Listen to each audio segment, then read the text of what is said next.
Hey guys, tonight we wake up somewhere grimy, loud, and utterly indifferent to your comfort, the heart of ancient Rome.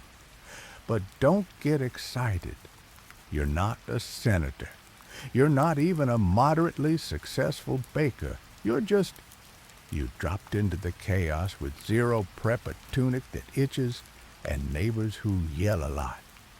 The sun's not up yet, but the chickens are, and so is the baby crying next door. You can smell fish from the market before you even open your eyes. There's something dripping from the ceiling. It's probably not water. So, before you get comfortable, take a moment to like the video and subscribe, but only if you genuinely enjoy what I do here. And let me know in the comments where you're tuning in from and what time it is for you. It's always fascinating to see who's joining us from around the world. Now dim the lights, maybe turn on a fan for that soft background hum, and let's ease into tonight's journey together. You blink and your eyes sting from smoke and dust. The floor beneath you creaks. You're in an insula, a multi-story Roman apartment building famous for collapsing at the worst moments, especially during dinner or bath time. Think of it as the ancient version of high-density housing meets a mild death trap. The walls are made of shoddy brick and questionable plaster. You hear someone sneezing violently through the wall. Might be your roommate, might be a stranger. Privacy isn't a thing here. You push aside your blanket, a coarse wool rectangle that smells like goat and regret, and your feet hit the floor. It's sticky. You decide not to ask questions. The room is barely wide enough to stretch out in. You share it with 3 others, none of whom believe in deodorant or personal space. Outside, a mule brays and something crashes into a cart. Welcome to morning in the Roman Empire.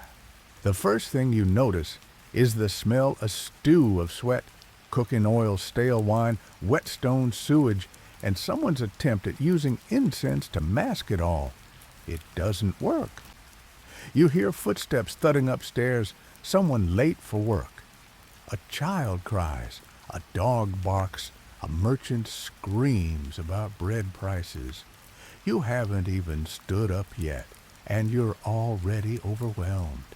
You head to the window, which is more of a hole in the wall with a cracked wooden shutter. The view is inspiring if you find joy in watching someone pee off a balcony 2 floors up.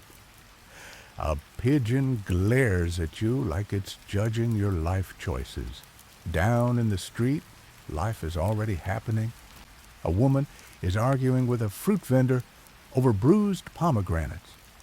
A centurion barks orders. A group of kids run barefoot, laughing, weaving between carts. You hear the metallic jangle of chains, some enslaved laborers being marched past. One of them coughs violently. You try not to look. You pull on your tunic, brownish beige, scratchy, vaguely damp, and cinch it with a rope that's frayed to the point of philosophical surrender. Your sandals are exactly as protective as wet toast, and you notice someone's chewed on one of the straps. Possibly a rat, possibly you in your sleep. There's no mirror, no running water. You scrub your face with a damp cloth someone left in a jar and try not to gag. Congratulations. You're freshened up Roman style. You know how some people say, today's a fresh start. Not here. Today is survival. That's your only metric. Did you die? No, great. You win. The stairs outside your door creak ominously. They're steep, uneven, and slippery with grime. One wrong step, and you'll tumble into a street that's basically a high-speed chariot lane surrounded by feral dogs and angry fishmongers. You inhale sharply and start descending, slowly, carefully. You step over a chicken. You avoid a broken amphora. You curse under your breath. It's not even dawn yet. Historians still argue whether these tenement buildings ever truly met any kind of safety code, or if Rome even had one. Beyond hope, it doesn't collapse this week. Some speculate that fires and cave-ins were so frequent that landlords simply didn't bother repairing them unless someone rich complained. You reach the street and nearly get flattened by a runaway cart. A man carrying a bundle of eels shouts obscenities at you. Welcome to your Roman morning. There's no breakfast waiting, no coffee, no quiet. Just the relentless start of a day that doesn't care whether you're ready or not. And trust me, you aren't. You shuffle through the early light feet, already sore in those excuses for sandals. Before you do anything else, you need to answer a very urgent call. Nature's. Unfortunately, your options are limited, and none of them involve privacy or soap. You head toward the latrina, the shared toilet for your building. And when I say shared, I mean shared with everyone. Neighbors, strangers, people who just wandered in. Possibly animals. The latrina is located at the bottom of the insula in a dark little nook that smells like abandonment. There's no door, just a low archway and the faint sound of dripping. You duck your head and step in. Inside, there's a long stone bench with holes cut into it, all lined up like some tragic group therapy circle. Beneath the holes, a shallow channel of water trickles by, meant to carry everything away. In theory. In practice, it smells like something lost a bet and died. Several times. A man is already in there humming to himself, staring blankly into the distance as if he's left his body behind. You nod politely because this is Rome. An awkward eye contact is inevitable. You pick a hole, one that doesn't appear too cracked or recently cursed, and sit. There's no toilet paper. Of course not. Instead, there's a shared tersorium, a communal sponge on a stick. You glance at it with the kind of dread normally reserved for tax audits and in-laws. It sits in a bucket of water and vinegar that's been changed approximately never. You stare at it. It stares back. You decide against using it. Historians still argue whether the tersorium was as widely used as ancient sources claim, or if it's been unfairly sensationalized. What's clear is that Roman sanitation wasn't built for dignity, or hygiene, or even basic decency. The walls of the latrina are decorated with crude graffiti stick figures doing unspeakable things to each other, political slurs, and what appears to be a very poorly drawn octopus. The guy next to you sneezes violently. Something wet hits your elbow. You exhale slowly. It's too early for this. You finish your business stand-up carefully and step over a puddle that might be anything. There's no sink, no towel. You wipe your hands on your tunic and try to pretend that didn't just happen. Back outside, the air feels almost fresh in comparison. A child runs by chasing a dog with a stolen turnip. Somewhere, a woman is beating a rug against a windowsill and cursing in fluent Latin. You nod respectfully. You head toward the public fountain, a nymphaeum to at least splash some water on your hands. There's a small crowd already there. Women filling jugs. A baker's assistant rinsing flour from his arms. An old man muttering to himself while drinking directly from the spout. The water is cold and slightly metallic, probably piped in from one of Rome's famous aqueducts. You've heard about how advanced Roman engineering is, but what they don't tell you is that the pipes are made of lead. Yes, lead. The empire may have built wonders, but they also slowly poison themselves in the process. You wash your hands, not that it does much. Then you cup some water and splash your face. It runs down your cheeks, carrying yesterday's grime with it. You feel about 3% cleaner, which is a miracle by Roman standards.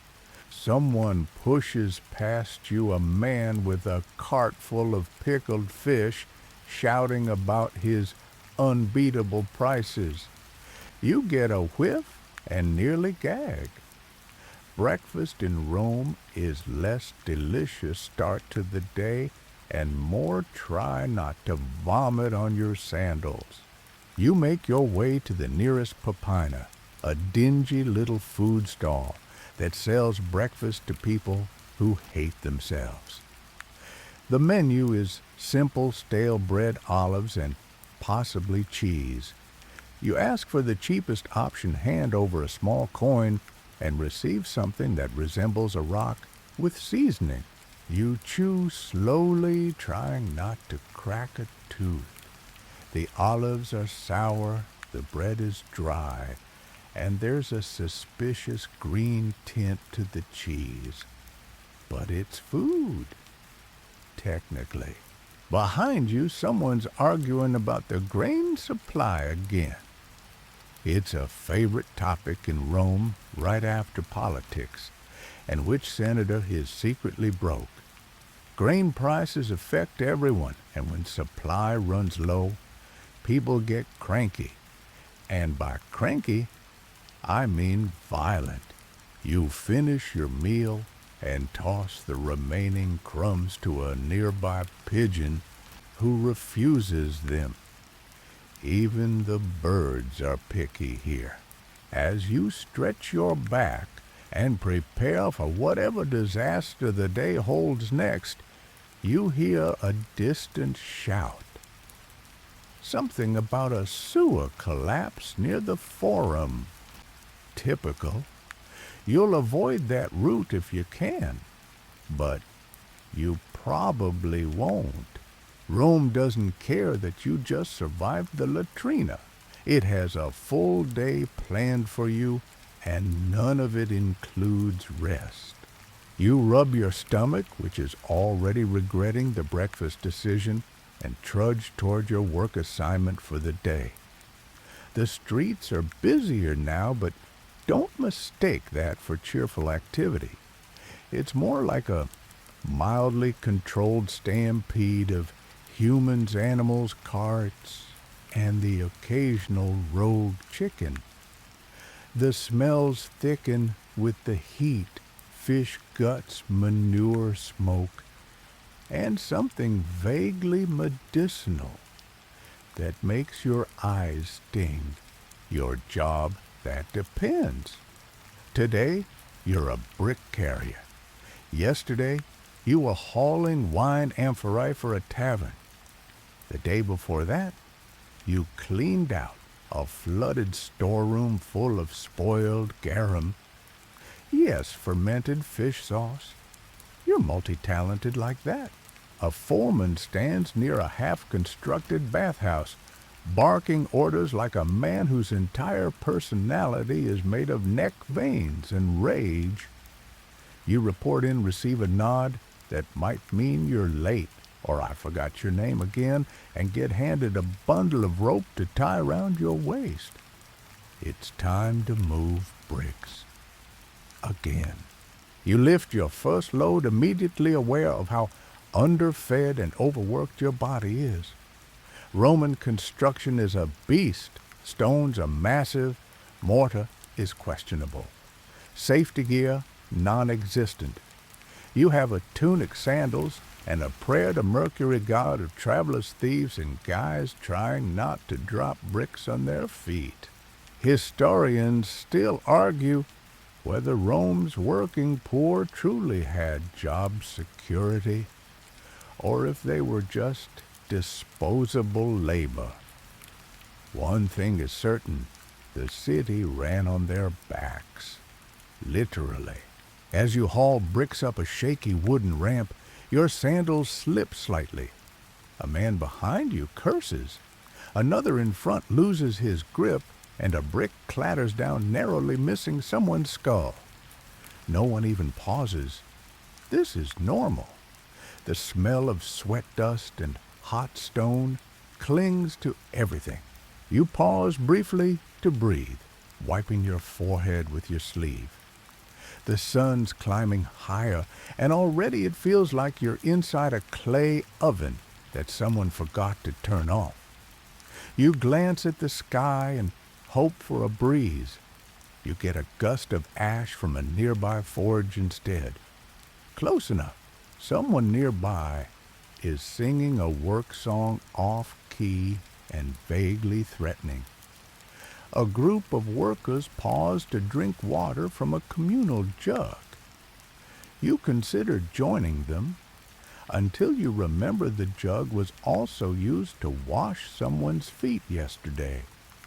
You pass. Break time comes. You sit in the shade of a crumbling archway and inspect your fingers, blisters, again. Your legs ache and your back has begun to throb in that special soon-to-be permanent way.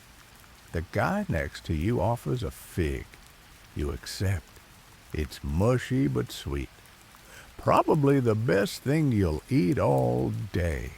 A stray dog lies nearby, panting heavily. You toss him the end of your fig. He sniffs it, then walks off. Even the animals here are unimpressed by your life choices. Suddenly, a horn blares from the forum direction. You look up. Procession, protest. Or did another senator die mid-speech? Hard to tell. But the noise sets off a chain reaction. Horses, whinny carts lurch, and a woman drops a basket of eggs that explode like little sulfur bombs. Chaos, as always, is just a breath away in Rome. You return to work. More bricks, more stairs, more chances to sprain an ankle. The foreman yells something about hurry up and stop bleeding on the stone. You weren't aware you were bleeding. You check your palm. Yep, that's new. By midday, your tunic is soaked in sweat. Your skin is streaked with dust, grime, and whatever dripped from the scaffolding above. You're pretty sure you've inhaled enough brick powder to qualify as a new construction material. You daydream briefly of being anywhere else. Gaul too rainy, Egypt too sandy, maybe Britannia. But then you remember it's mostly mud wolves and angry Celts. Rome might be a nightmare, but it's a familiar one. You overhear a conversation between two stonemasons. One mentions a cousin who fled the city for the countryside. He's raising goats now, the man says, and hasn't smelled human waste in months. The other nods solemnly, as if this is the Roman equivalent of achieving enlightenment. A supervisor walks by inspecting the site. He frowns at the lack of progress, kicks a beam, and announces that If things don't speed up, everyone will be fined. You don't ask how or why, you just know it means someone's wages are disappearing soon, probably yours. You return to work, shoulders burning, mouth dry, and heart sinking. This bathhouse you're helping build, you'll never use it. It's for the wealthy, the kind of people who wear clean tunics, smell like imported oils, and never carry bricks. Not unless it's for show. Your shift ends when the sun dips low enough to make the foreman lose interest in yelling. You're dismissed with a grunt. Your muscles scream, your feet throb, and your stomach growls. Just another morning in the Roman Empire, and you've still got half the day to go. You limp away from the construction site like a half-cooked noodle, already fantasizing about water, food, and a place to sit that doesn't smell like burnt limestone and despair. The heat still clings to your skin, and the dust is caked so thoroughly into your pores, you might qualify as a living fresco. Your destination now, a public fountain again, Rome's great equalizer. Everyone needs water, whether they wear togas or tunics, whether they own estates or just their sandals. You spot a small nymphaeum ahead, with a manageable crowd. You queue behind a woman balancing a jug on her hip and a child tugging at her tunic, loudly demanding dates. You cup the water and drink deeply. It's lukewarm and slightly metallic again, but at least it doesn't contain visible fish. Your second sip is rudely interrupted by a goat head-butting your leg. Its owner apologizes in Latin. That's at least 50% curse words. Once you've managed to wet your face and neck, it's time to eat again. Or try to. You head to a nearby thermopolium, a sort of Roman fast food stall. Smoke curls out of it like an omen. The man behind the counter, sweaty, possibly missing a thumb, offers two options, hot and not hot. You go with not hot, which turns out to be a barley cake that's already half eaten. You look at it. You look at him. He shrugs. You eat it. There's a bench out front, and you sit down just in time to witness a domestic argument between a fish vendor and a woman accusing him of selling her blind eels. You're not sure what that means, but she's wielding a sandal now, so it must be serious. Someone nearby is playing the tibia, a sort of Roman flute that somehow manages to sound like both a dying duck and a mosquito. You'd complain, but it's the first music you've heard all day, and it's not being shouted, so you let it happen. Then comes the part of the day no one looks forward to, the midday rest. Yes, it's technically a break, but you don't get to nap in a breezy colonnade with grapes and a poetry recital. You just squat in a shaded corner and try not to fall asleep on a pile of discarded fish skins. The streets are quieter now, except for the occasional screech of cartwheels or someone trying to sell you fake wine. Even the sun seems to pause, hanging heavy and hot above the tiled roofs, daring anyone to move. While you chew the last crumb of your barley cake and use your sleeve to swat away a fly that seems personally invested in your face, you reflect on the wonder that is Roman infrastructure. The aqueducts, the sewers, the roads so advanced, so well planned, so utterly disgusting in daily practice. Take the roads, for instance. Roman engineers prided themselves on perfectly straight highways stretching across continents. Incredible feats of engineering. But here, within the city, they double as rivers of filth. You step onto one to resume your walk and instantly regret it. The middle of the street is slightly lower than the sides, forming a channel for waste. And by waste, we mean everything. Urine, vomit, wine, dregs, blood-spoiled fish guts, and probably a lost sandal or two. You stick to the elevated footpath, hopping between stepping stones like a game of ancient survival. You cross paths with a procession of wagons hauling amphorae. The mule pulling one of them looks you dead in the eye and drops a pile of manure so dramatic it could be considered performance art. The smell hits you like a punch. Historians still argue whether Rome's sanitation system truly improved public health or simply redirected the mess.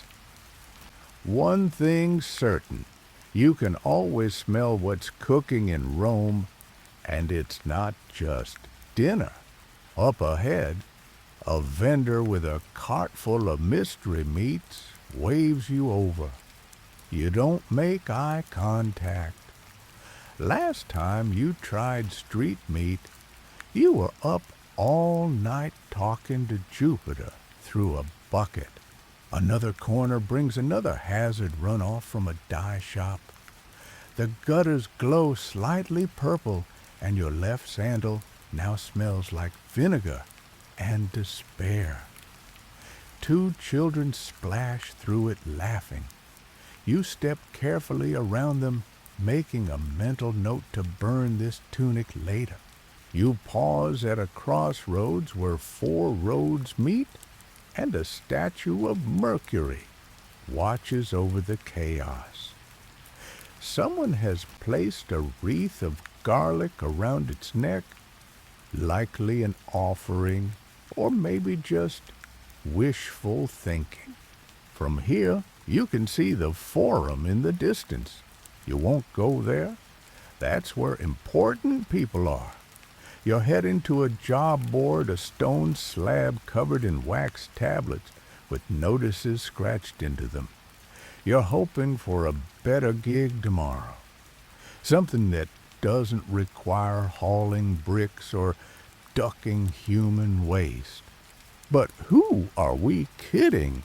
You wipe your face again, squint at the fading sun, and step back into the flow of Rome's arteries, where the blood is wine, the pulse is a donkey braying, and the heart is somewhere beating beneath layers of marble dirt and shouting. Your afternoon isn't over yet, not by a long shot. Your feet are throbbing, your stomach's making strange noises, and the sun is now low enough to cast everything in the kind of golden glow that would be beautiful if it weren't also highlighting every single particle of street filth stuck to your tunic. Time to seek the one place where Romans of all classes go to recover gossip and simmer like undercooked dumplings, the public baths. You trudge your way toward the Thermae, hoping it's not too crowded. It always is, of course, but hope, like good plumbing, is in short supply. The baths are one of Rome's great social inventions, a place where politics, hygiene, and mild infections all swirl together in one steamy echo chamber.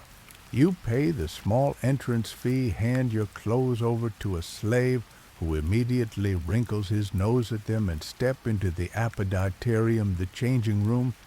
Naked bodies everywhere, all sizes, all ages, all opinions.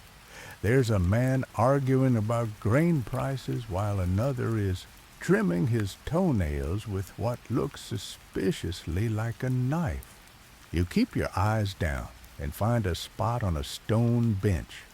You mentally apologize to your dignity and undress. The air is humid and smells like old sweat herbs, and something you really hope is olive oil. A child runs past, giggling, completely nude and trailing a handful of soap root like a hero in some absurd legend. You wrap yourself in a threadbare towel and move into the tepidarium, the warm room. It's supposed to ease your muscles and open your pores, but instead, it feels like standing inside someone's armpit. There's a lot of grunting and loud political conversation happening. You hear the word consul shouted 5 times in 30 seconds, followed by a long argument about which general smells the most like goats. From there, you're herded into the caldarium, the hot bath. The steam hits you like a wall. Visibility is low.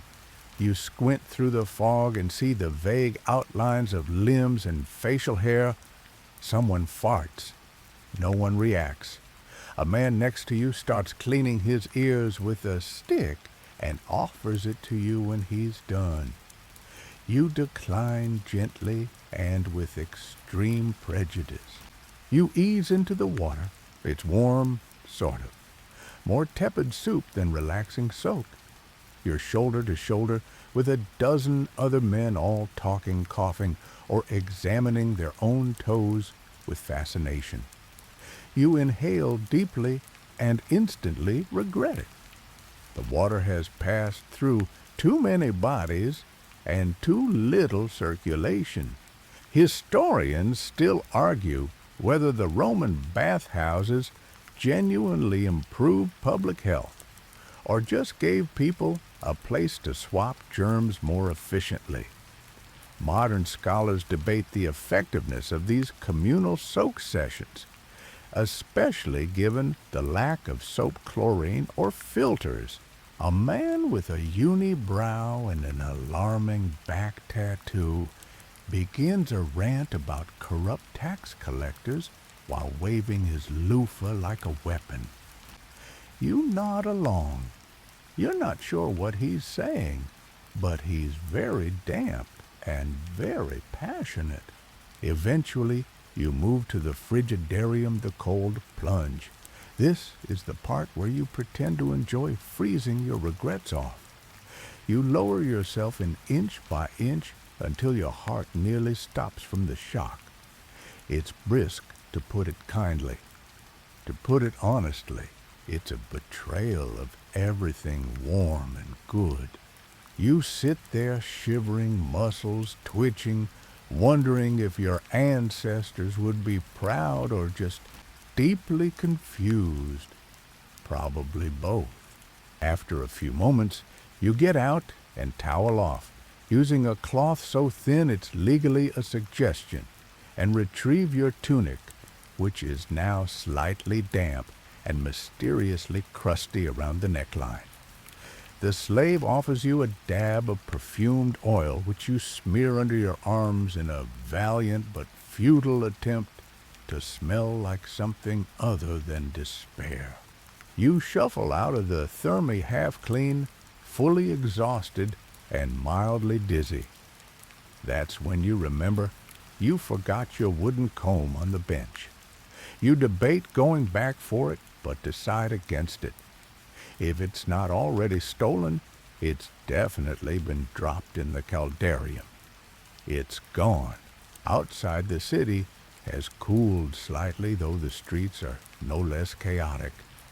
Music drifts from a nearby tavern. A man hawks grilled mice on sticks. Children race by with stolen fruit.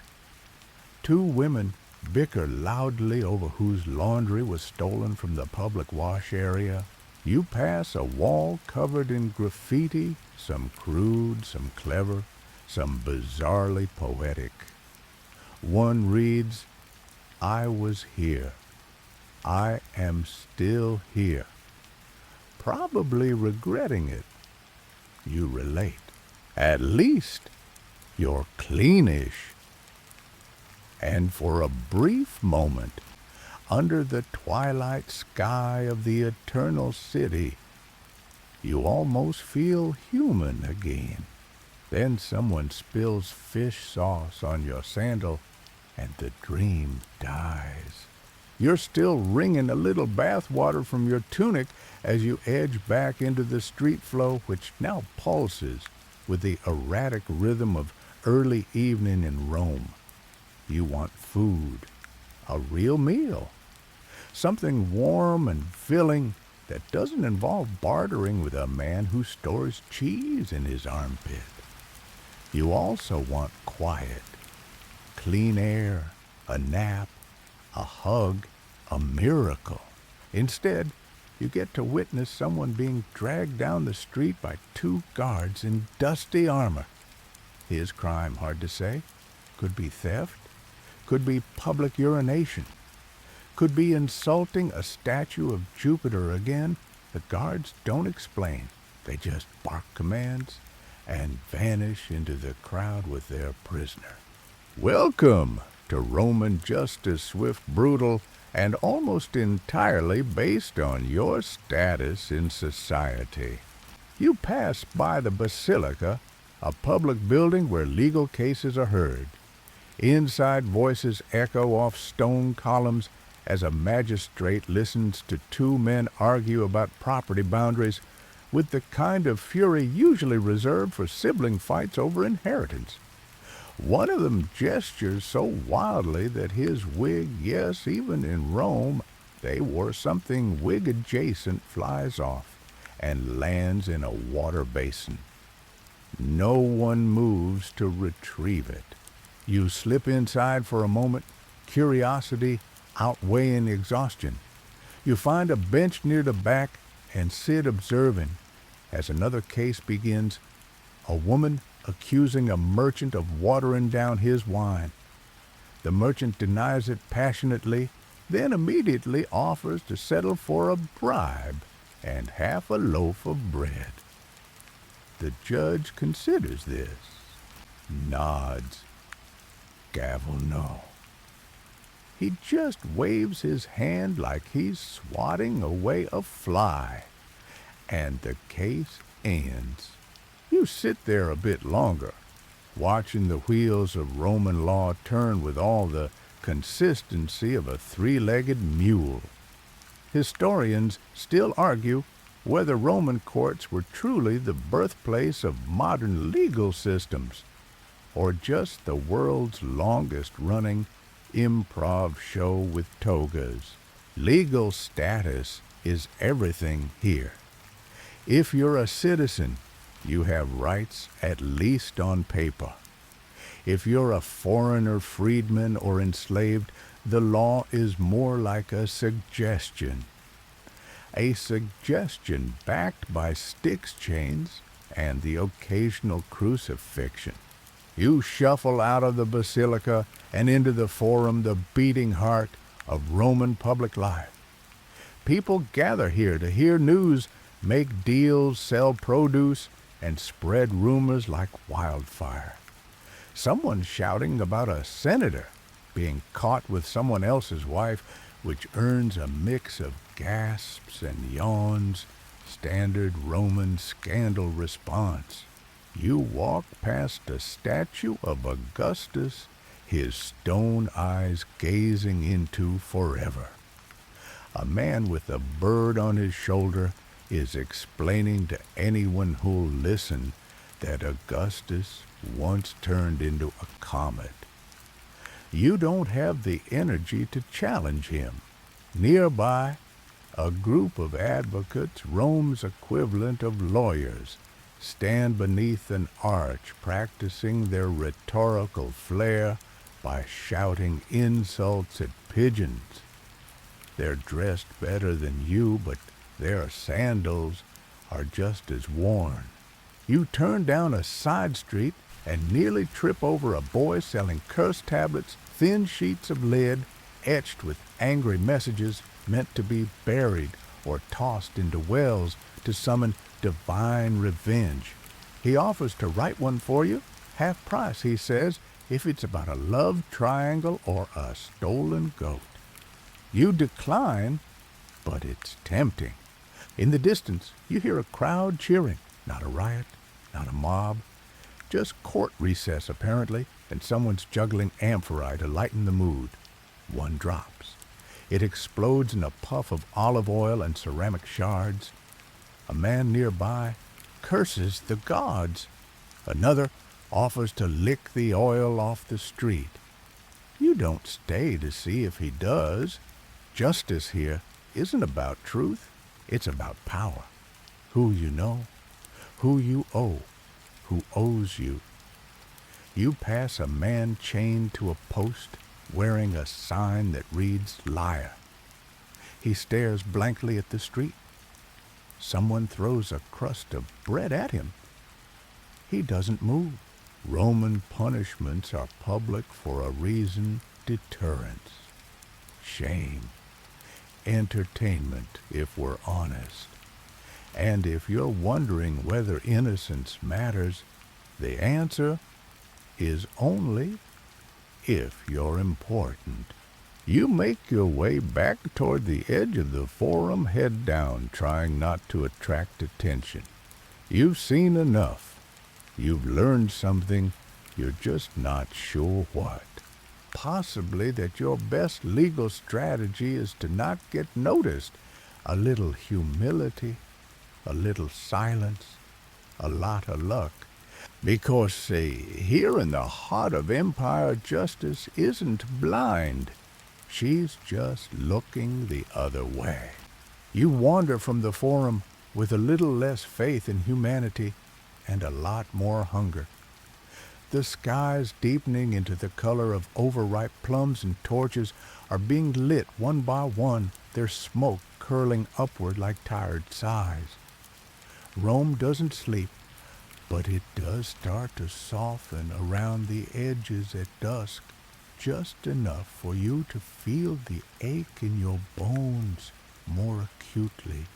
You pass through a neighborhood where buildings lean precariously into each other, as if whispering gossip across alleyways.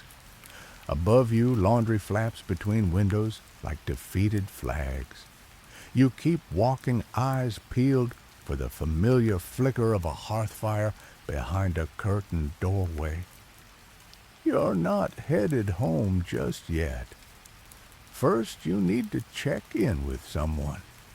Your patron. In Rome, social mobility isn't achieved by hard work and a dream it's earned through patronage, a system that's equal parts mentorship mafia and lifelong chore wheel. Your patron is a mid-tier equestrian named Marcus Bulbus, who smells like incense and disappointment, and once gave you a moldy cloak when you were sick. You arrive at his modest domus, and his doorman, a boy with one shoe and an attitude, lets you in with a grunt. You wait in the atrium, counting the cracks in the mosaic floor, trying not to look directly at the half-faded fresco of Mars, defeating some unfortunate barbarian with a very questionable anatomy. Marcus arrives with a theatrical sigh.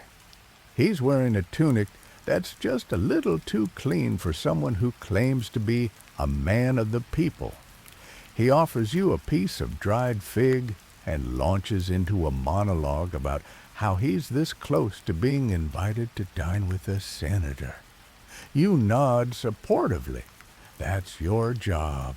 In exchange for his protection, you occasionally run errands, show up when he needs a cheering section, and vote according to his wishes, assuming you're allowed to vote.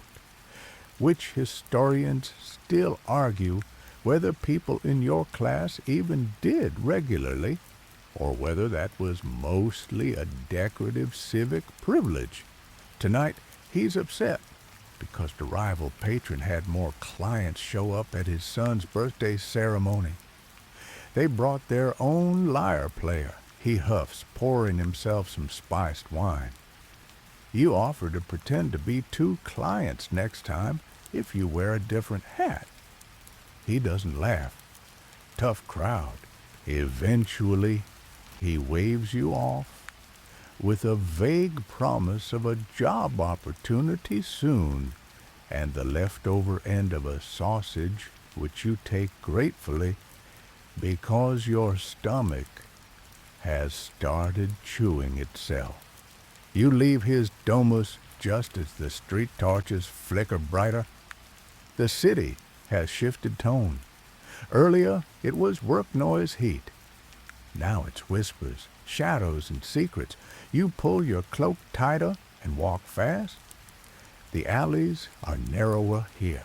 You step over sleeping dogs, dodge a group of wine-soaked youths chanting something about Mars and bad poetry, and finally emerge near a small shrine tucked between two buildings. You pause. The shrine is to Cloacina, goddess of sewers. Yes, that's real. She oversees the purity of Rome's wastewater system and perhaps more symbolically, the general concept of not dying from exposure to your neighbor's waste. Someone's left a withered flower at her feet. You mutter a quiet thanks, not out of devotion, but out of habit. In Rome, you don't tempt the gods, even the weird ones. The Romans believed in gods for everything: thresholds, mildew, shadows, shoelaces, well, sandal thongs, even echoes. There's cardia for hinges, robigus for mildew, terminus for property lines. Miss a ritual and your house might catch fire, or your grapes sour, or your cartwheel shatter on the Appian Way. You stop again at a tiny street-side altar, this one for Lares, the household spirits. People have left small offerings, a piece of fruit, a coin, some wine in a cracked bowl. You reach into your pouch and place a single olive, not because you believe it will help, just because you had enough bad luck recently to know it can't hurt. Historians still argue whether Roman religion was a deeply held belief system or more of a societal obligation like tipping your barber or pretending to care about your neighbor's poetry recital. Either way, gods are everywhere, watching, judging, occasionally smiting. You finally reach your insula again and climb the stairs, which haven't improved. A rat races past your foot, going somewhere in a hurry, probably to escape the smell. You follow close behind. Your room is dim, your cot lumpy, your legs weak. You collapse onto it with a noise that's half groan, half whimper. You survived the bathhouse, the justice system, and your patron's emotional breakdown. That's a win. And tomorrow, you get to do it all over again. The sun has barely set, but you're already staring into the darkness with the intensity of someone wondering how the Romans managed to survive without pillows or melatonin. You roll to your side, then immediately roll back your cot. Smells like wet straw and warm feet. Your tunic clings to your skin in all the wrong places. Outside your window hole, someone is playing a flute badly, and someone else is arguing about stolen lentils. Sleep, clearly, is going to take its sweet time. You sit up and decide to make one last venture before night truly sinks its claws into the city. Food, or something food-shaped. You didn't eat much earlier, unless disappointment and mystery meat count.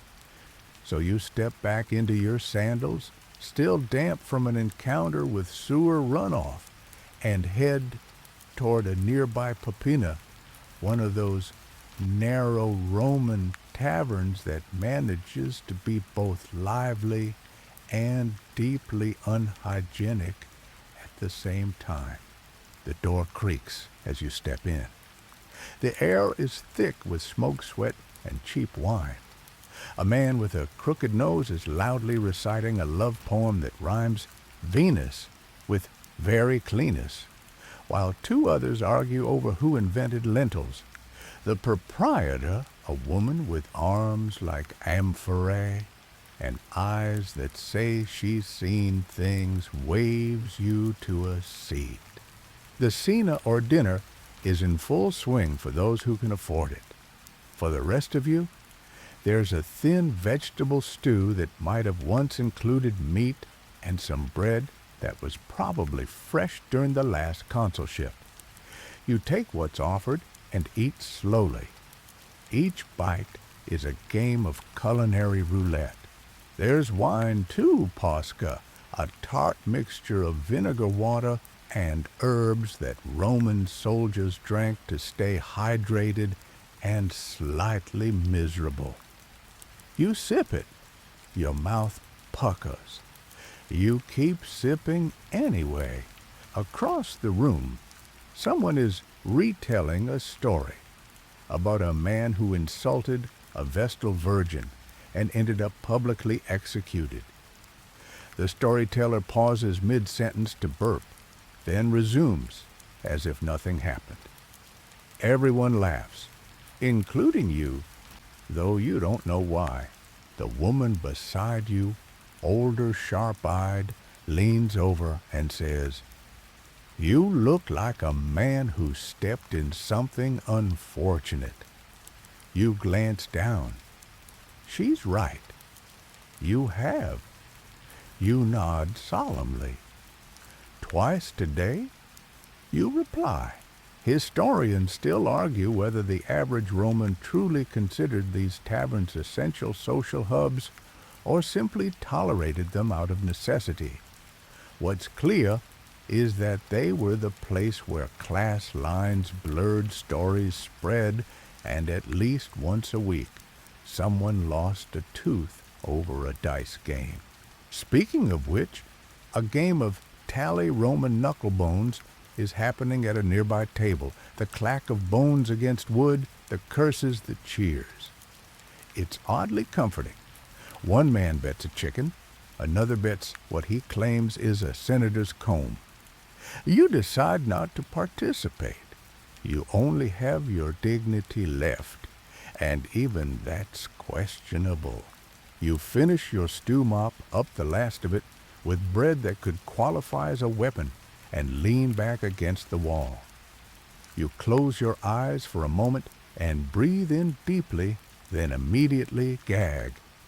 Someone nearby just opened a jar of pickled fish. You cough politely and step outside. The night air is cooler now, mercifully. The streets aren't empty, they never are, but the chaos has shifted gears. Daytime Rome is frantic.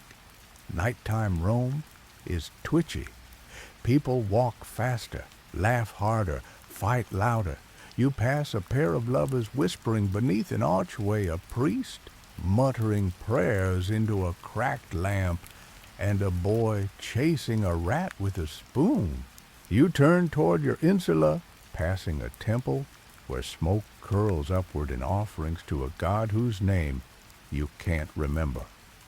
A group of youths are loitering near a statue, trying to look dangerous and philosophical at the same time. One of them offers you a date fruit, not romance. You accept. It's the nicest thing that's happened all day. Climbing the stairs again, you try not to breathe through your nose. Someone spilled oil, or worse, your foot slips and you catch yourself with a noise that startles a pigeon into flight. You swear it cackles at you. Back in your room, you collapse onto your cot once more. The straw shifts underneath you like a reluctant ally. You pull your tunic tighter and curl up. Your stomach is full-ish. Your limbs are sore. You're marginally cleaner than before. That counts for something. Outside, the city mutters to itself a clank of pottery, a distant scream, a dog barking at nothing. You listen, eyes fluttering shut. You made it through another Roman day. Barely.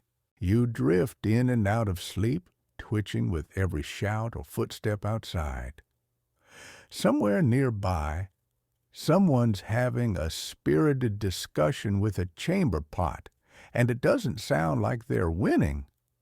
You finally fall asleep for real, just in time to be jolted awake by a new noise. Fire! The shout echoes up from the street, Ignis, Ignis. People burst into motion. You leap from your cot, smack your head on the low ceiling curse, and scramble for the door. Your heart races. Smoke is already seeping through the floorboards from a level below. Not again. You don't have time to think, only to act. You grab your satchel and nothing else. There's no time for your few possessions. Not the chipped bowl, not the cracked comb, not even the wooden amulet you keep for luck. Just go. You fling the door open and charge down the stairs, joining a growing river of panic. Someone's screaming about their goat. Another person is dragging a mattress which promptly catches fire anyway. You leap over a basket of figs that's been trampled into jam. Welcome to Rome's most terrifying recurring event, the Insula Fire. These buildings go up like tinderboxes, dry wood oil lamps, overstuffed rooms, and no fire regulations to speak of. Historians still argue whether more people in ancient Rome died from fires or from the chaos they caused. Either way, you don't want to be a statistic. You stumble into the street barefoot, nearly colliding with a man carrying a chicken under each arm. Flames lick out of a second-story window. Neighbors pass buckets from hand to hand, but the fire is laughing at their effort. Someone throws wine at the flames in desperation. It doesn't help. A bucket brigade forms in the distance, but you know it won't be fast enough. Rome doesn't have a modern fire department. The best you can hope for is a handful of slaves and some sleepy vigils, Rome's night watchmen, showing up late with wet tunics and poor attitudes.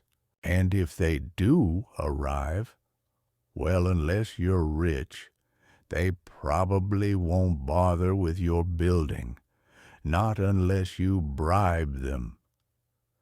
You eye a group of men in mismatched armor with buckets and hope one of them's in the mood for heroics tonight.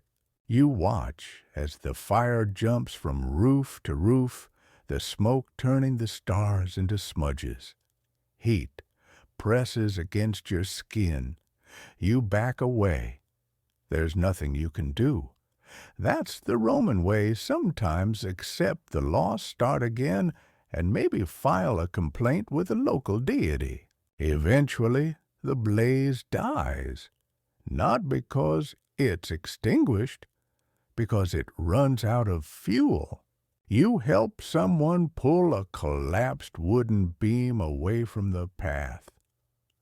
A woman sits in the street holding a cat that's hissing at everything. A boy sobs beside a pile of charred cookware. Ash rains gently from above, and And just like that, the chaos turns into routine. People begin muttering about finding a place to sleep, cleaning up tomorrow, rebuilding the next week. Rome doesn't stop. Rome burns, and then Rome resumes. You, though, you're exhausted, covered in soot, dazed. A man next to you offers you a corner of his shawl to sit on. You nod in thanks and slump down, legs trembling from adrenaline and despair. The insula is gone, or at least your part of it is. You stare at the ruins for a moment, then turn away. There's nothing to recover. As you wander toward another neighborhood, hoping to find someone who'll let you crash on a floor, you wonder about Rome's obsession with rebuilding. Fires, floods, invasions, none of them ever stopped the machine. People keep stacking bricks on top of ashes, keep praying, keep complaining, keep eating questionable fish. It's admirable or delusional or both. You find your way to a small shrine tucked beside a butcher's stall. It's still intact, untouched by fire. The painted eyes of Vesta, goddess of hearth and home, gaze out with infuriating calm. You light a stolen candle, just one, not because you believe she'll fix anything, but because it's something to do besides cry. Then, with nowhere else to go, you sit against the wall, arms around your knees, and wait for the sun. The sky lightens slowly, washing the soot-stained city in gray. You're stiff from sleeping, sitting up with your chin pressed against your knees and your shoulder wedged into a shrine alcove that smells faintly of lamb fat and old incense. Your neck cracks as you straighten, and the first thing you hear is a man shouting about figs again. Because, of course, Rome doesn't stop, not even for fire. You stretch your back and squint into the dawn haze. Today's job. No idea. Your usual workplace might be rubble by now, so you do what every uncertain Roman plebeian does. You head toward the forum's job board, hoping the wax tablets carry news of opportunity, or at least something that pays in more than moldy onions. On your way, you pass a group of freedmen sweeping debris from their doorways. One sees you and nods in that silent, "Yep, we're all barely hanging on" kind of way. Freedmen occupy that strange Roman social tier, not enslaved, not fully citizens, just constantly explaining themselves. One of them is offering day labor hauling amphorae near the docks. It's hard work, but you need coin. You take the job. By mid-morning, you're knee-deep in crates of wine jugs, each heavier than your hopes and only slightly less fragile. The docks near the Tiber are chaos, shouting merchants, squawking birds, sloshing barrels, and workers covered in sweat before the sun's even cleared the rooftops. Your foreman hands you a rusted hook and tells you to stop looking so dainty. You try to argue, but your mouth tastes like ash and regret, so you just nod and start lifting. The amphorae are coated in sticky residue wine mixed with sea salt and what you sincerely hope isn't rat. Your sandals slip on the damp wood. A man behind you drops a crate. It smashes, sending a cloud of vinegar-scented liquid and shards flying. No one flinches. Someone says, "Ah, it's just the cheap stuff," and moves on. You keep working. Around noon, a man dressed in finer linen than anyone here struts past. He's an equestrian part of the Roman business class, richer than you, not as snooty as a senator, but snooty enough to make eye contact feel like an offense. He inspects the wine shipment, sniffs a jug, sneers and leaves without paying. The foreman curses, kicks a crate, and announces no one's getting paid until the shipment's sold. You've been working for hours. Your hands are raw. Your stomach growls. And now your wage has evaporated because a man in a purple striped tunic didn't feel like wine today. You want to scream. Instead, you pick up another jug. You are, after all, replaceable. Historians still argue whether the Roman economy was truly as stable as the records suggest. Sure, there were trade routes and coinage systems, but for people like you, it all hinged on the moods of men in better shoes. You finally break for lunch, if it can be called that. A fellow laborer shares a handful of Paul's a barley porridge scooped into a crust of old bread. It tastes like boiled sadness, with a hint of time. You thank him anyway. You find a shady spot under a crumbling archway and sit beside a dog that may or may not have a job here. It eyes you as if to say, "Don't get too comfortable, human." Looking around, you notice something odd, the sheer number of people doing everything but resting. A woman spins wool while arguing over fish prices. A boy sells roasted chickpeas from a basket woven so loosely they keep falling through.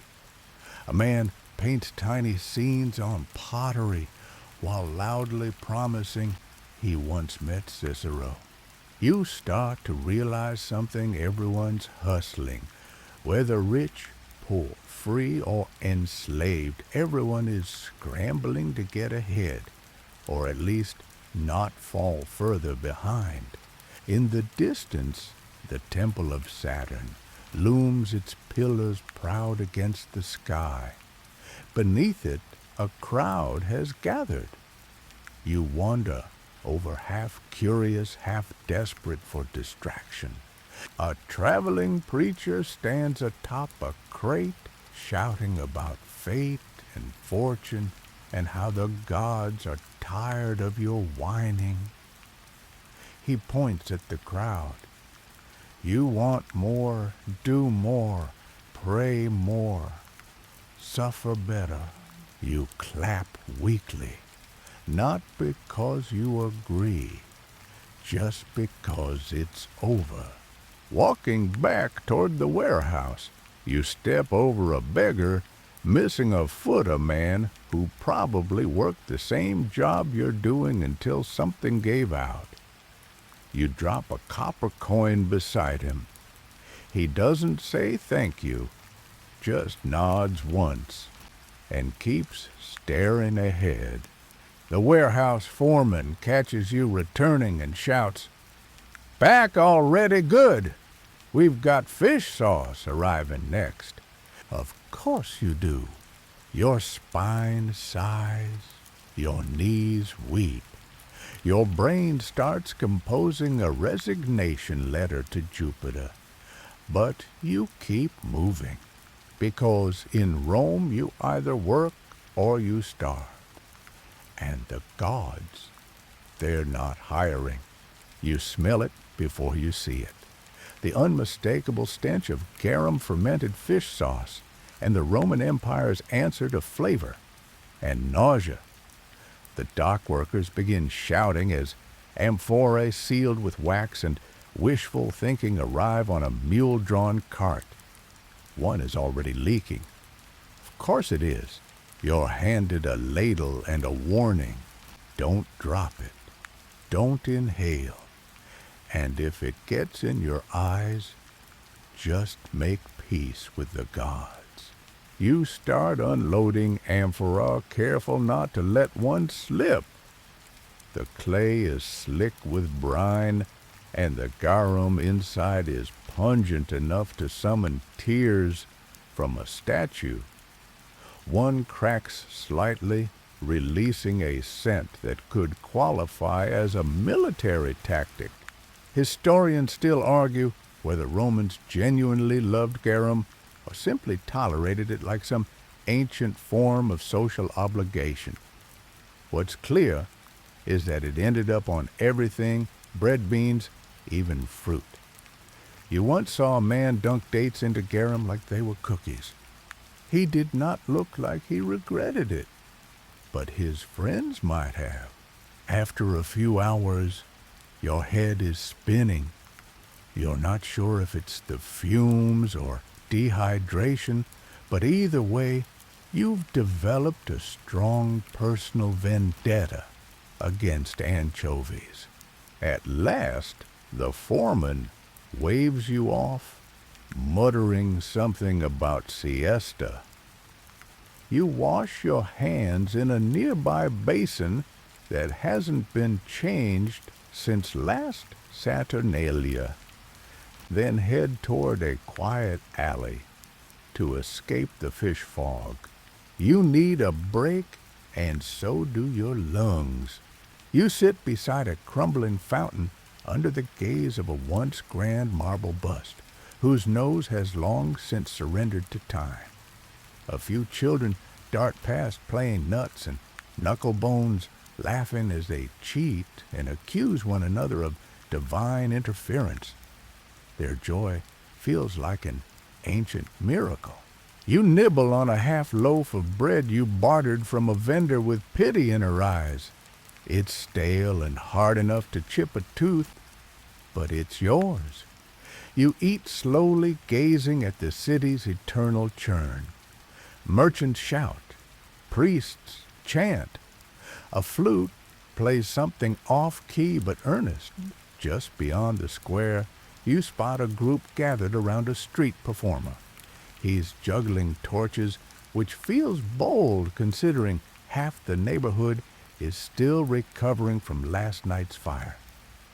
You watch as the crowd cheers, then collectively ducks, as one torch goes rogue and lands in a wine barrel. Chaos ensues. You keep chewing. As evening deepens, you pass a shrine to Mercury god of travelers, merchants, and people trying to survive logistics. Someone's left a note etched into the wall. Mercury, bring me luck.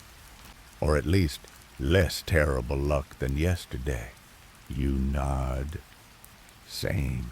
By the time you return to your temporary lodging, a friend of someone you once bought olives from, you're limping.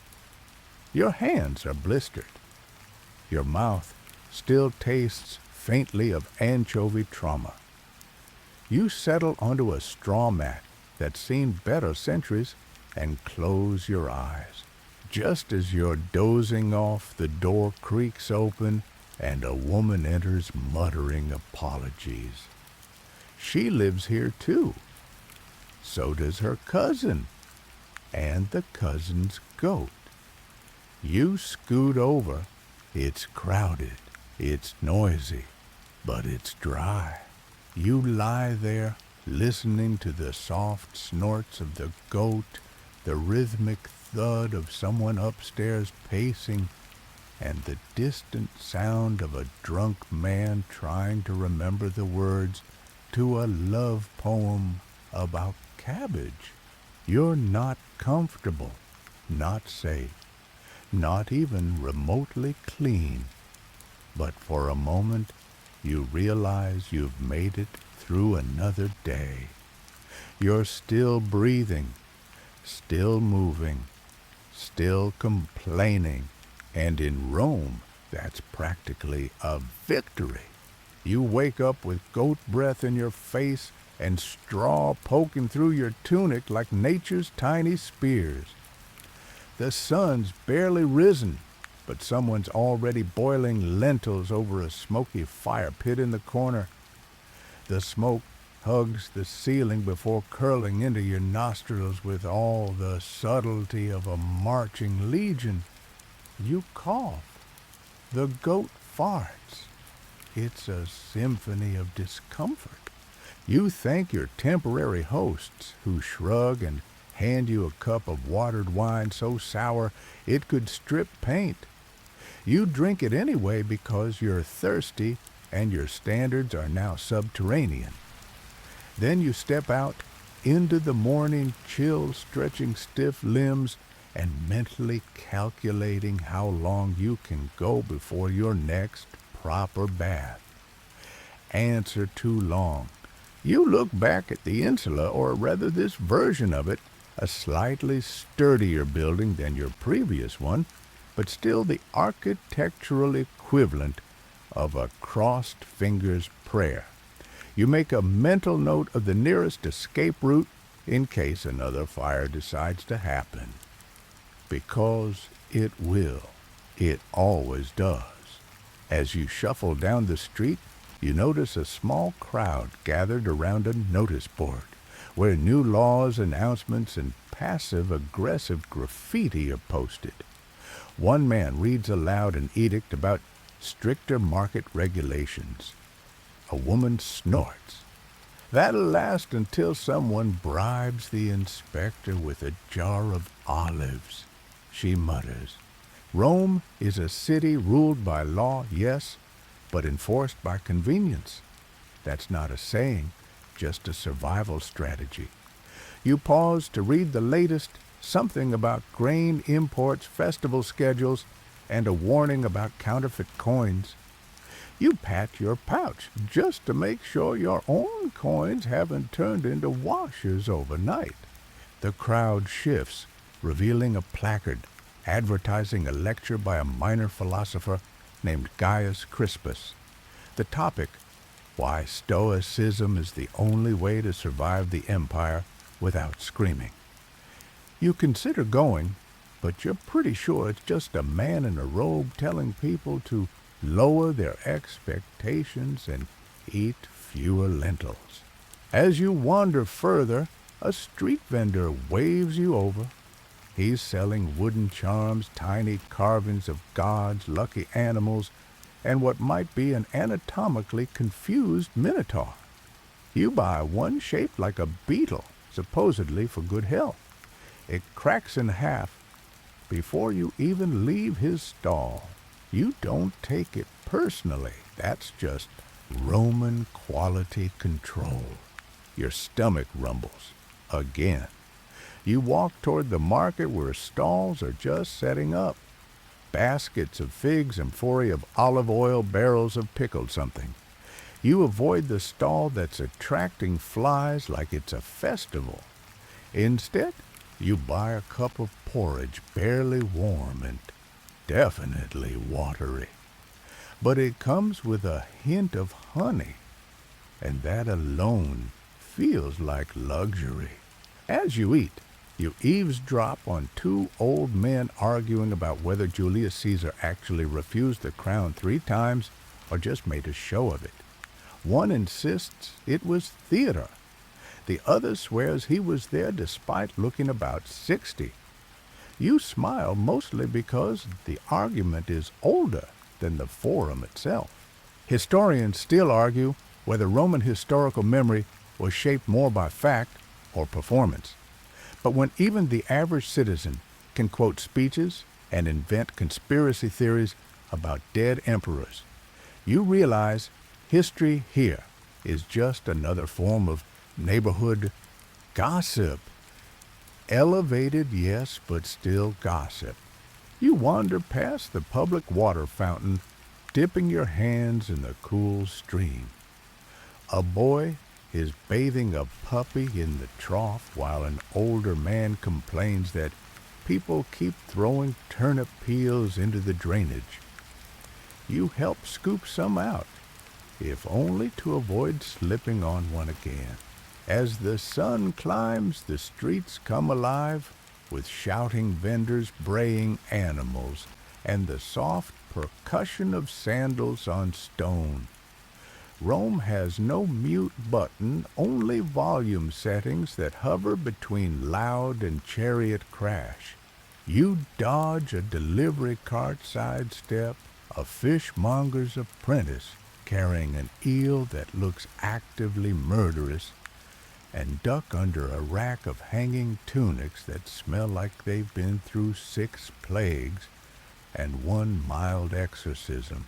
You're making your way toward the Subura, one of Rome's most densely packed and notoriously rowdy neighborhoods.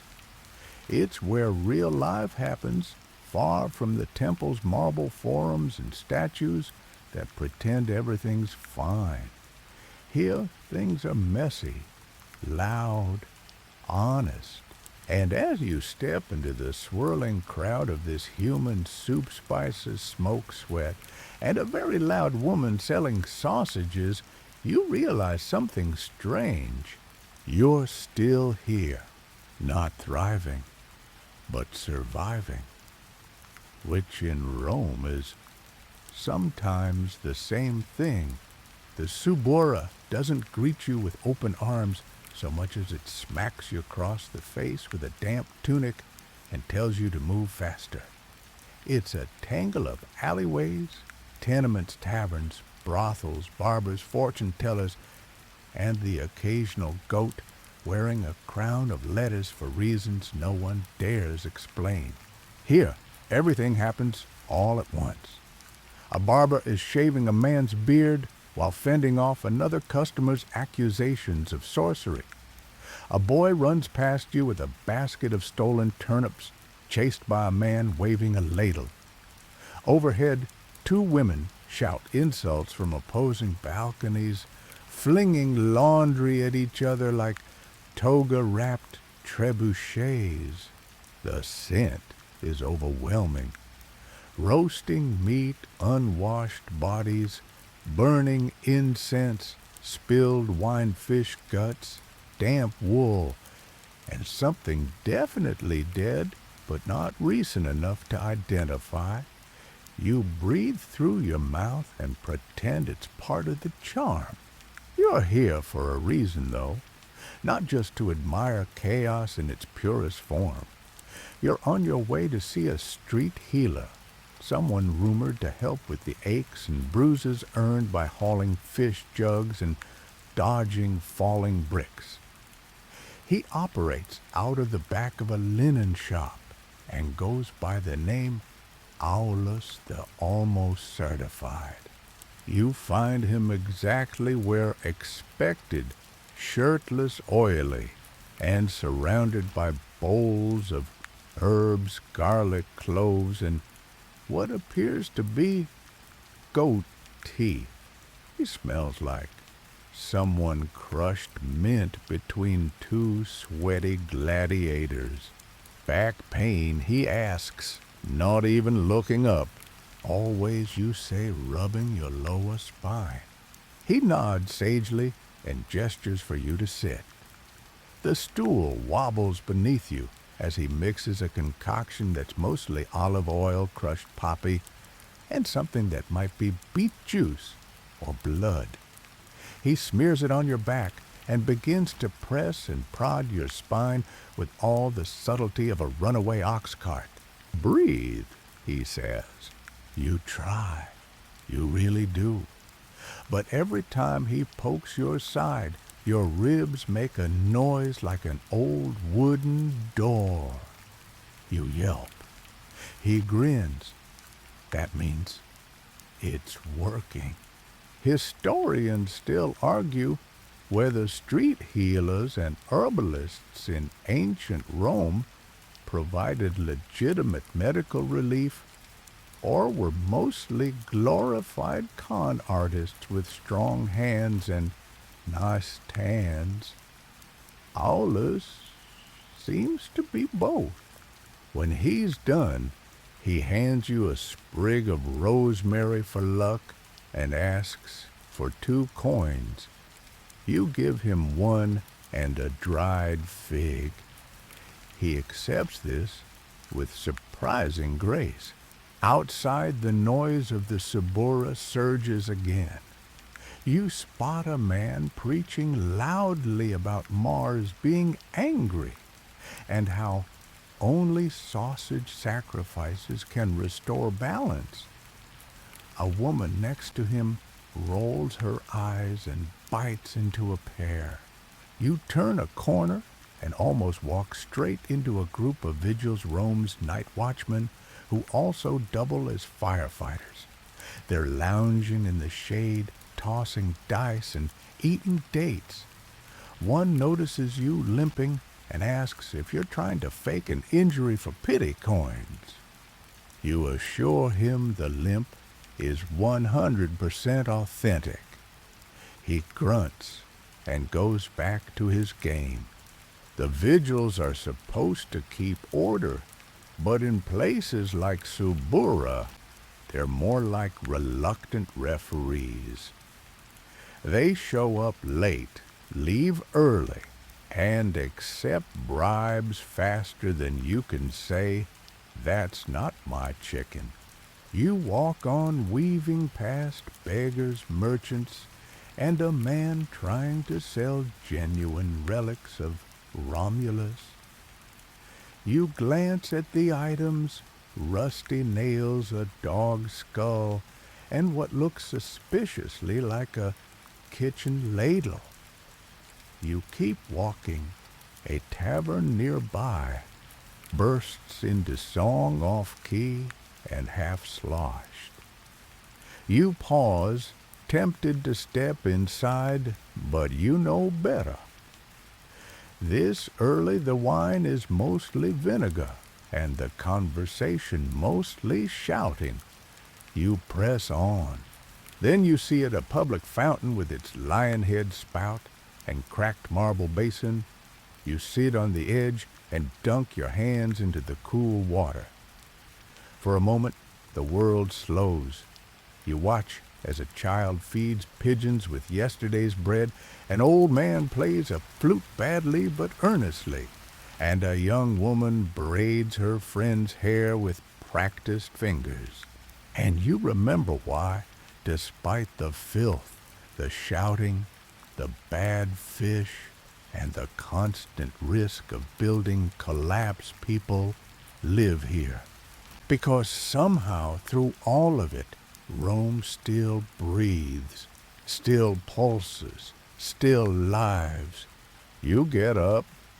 Your back still aches, but slightly less now, whether from the healer's hands or just the placebo effect of doing something hopeful, you're not sure. Either way, it's enough. You head back through the Subura's maze, avoiding goat carts, sidestepping an argument about sausages, and returning to the quieter streets on the edge of the neighborhood. The chaos fades behind you, but it lingers in your ears like a song you didn't know you'd memorized. The Subura fades behind you, but the echoes cling. You're back on broader streets now where the stones are more even, the houses less likely to lean, and the chaos slightly better dressed. You're heading toward a temple, not for prayer exactly, but for peace. In a city like Rome, the two aren't always the same thing. You turn into the courtyard of the temple of Minerva, goddess of wisdom, war, and people who plan ahead, which is to say, not you. The air here is quieter. Incense wafts from small burners, and worshippers move slowly, heads bowed, shoulders heavy with hope or guilt, or maybe just the weight of the day. You don't go inside. That's for people with clean sandals and cleaner consciences. Instead, you sit near the steps where a group of students is debating something with the seriousness of men twice their age. I'm telling you, one boy insists cats are sacred, because they see ghosts. His friend replies, cats are sacred because they eat mice, which is also why they're terrifying. You smile. Rome is full of voices, and not all of them are angry. From where you sit, you can see the Capitoline Hill in the distance, crowned by the grand temples of Jupiter, Juno, and Mars. These aren't just places of worship, they're monuments to Roman power rising like marble shoulders above the chaos below. You think about how different life is for the people who walk those halls. They pray for victory. You pray for fewer splinters in your sandals. Someone walks past you carrying a tray of offering, figs, oil, wine, a tiny loaf of bread. You haven't eaten in hours. Your stomach makes a sound like an angry ghost. You stare at the bread stares back. You behave yourself. Barely. You stand, stretch, and start walking again down toward the Forum Boreum, the old cattle market by the river. It's quieter now than it used to be, but still full of smells and strange deals. A man nearby is trying to sell a sheep that may or may not be imaginary. His pitch is strong, though he claims it glows under moonlight and can predict dice rolls. No one believes him. One person still offers a tunic in trade. You pass by a small bakery, its front open to the street. The smell of baking flatbread stops you mid-step. Inside, a young man is pulling a round loaf from the oven, its edges blackened, but its center golden. You ask if he's selling. He eyes you, then says, 3 coins. You show him 2. He sighs. Fine, but don't tell the others. You take your prize and sit on the curb. It's hot, soft in the middle, crunchy at the edge. You close your eyes and chew slowly, savoring every bite like it's made of ambrosia. For 5 minutes, you feel wealthy. Then you hear it, the unmistakable clang of armor and the barked commands of the urban cohort. These are the real enforcers of Roman order, not night watchmen, not bribe-happy vigils. These men wear red cloaks and scowls sharpened by endless bureaucracy. They're patrolling today. That usually means trouble. You sit still pretending to be invisible. It usually works. You're too poor to be worth fining, too unimportant to be worth arresting. But you also know better than to draw attention. You once saw a man dragged off for being overly sarcastic near a statue. You're not taking chances. The patrol moves on and you exhale. Across the street, a woman mutters something about bad omens. You nod. You've had enough of those this week to start your own oracle service. Historians still argue whether Roman law enforcement truly protected the public or mostly protected itself. Evidence suggests both. It depends on your status, your connections, and your ability to disappear when convenient. You toss the last crust of bread to a skinny dog, who appears, eats it without chewing, then vanishes like a culinary spirit. You stand, dust off your tunic, and continue on heading toward the Aventine Hill, where the buildings rise and the air smells slightly less like boiled despair. As you walk, you spot a street performer, balancing on a barrel, reciting epic poetry while juggling turnips. He drops one, shrugs, and turns the mistake into part of the act. The small crowd claps. You toss him a coin and keep moving. The city begins to quiet slightly as the afternoon drags on.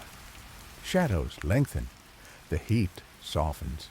You pass a group of children chasing each other with sticks, a woman singing to her baby in a doorway, and a man reading a scroll aloud to no one in particular.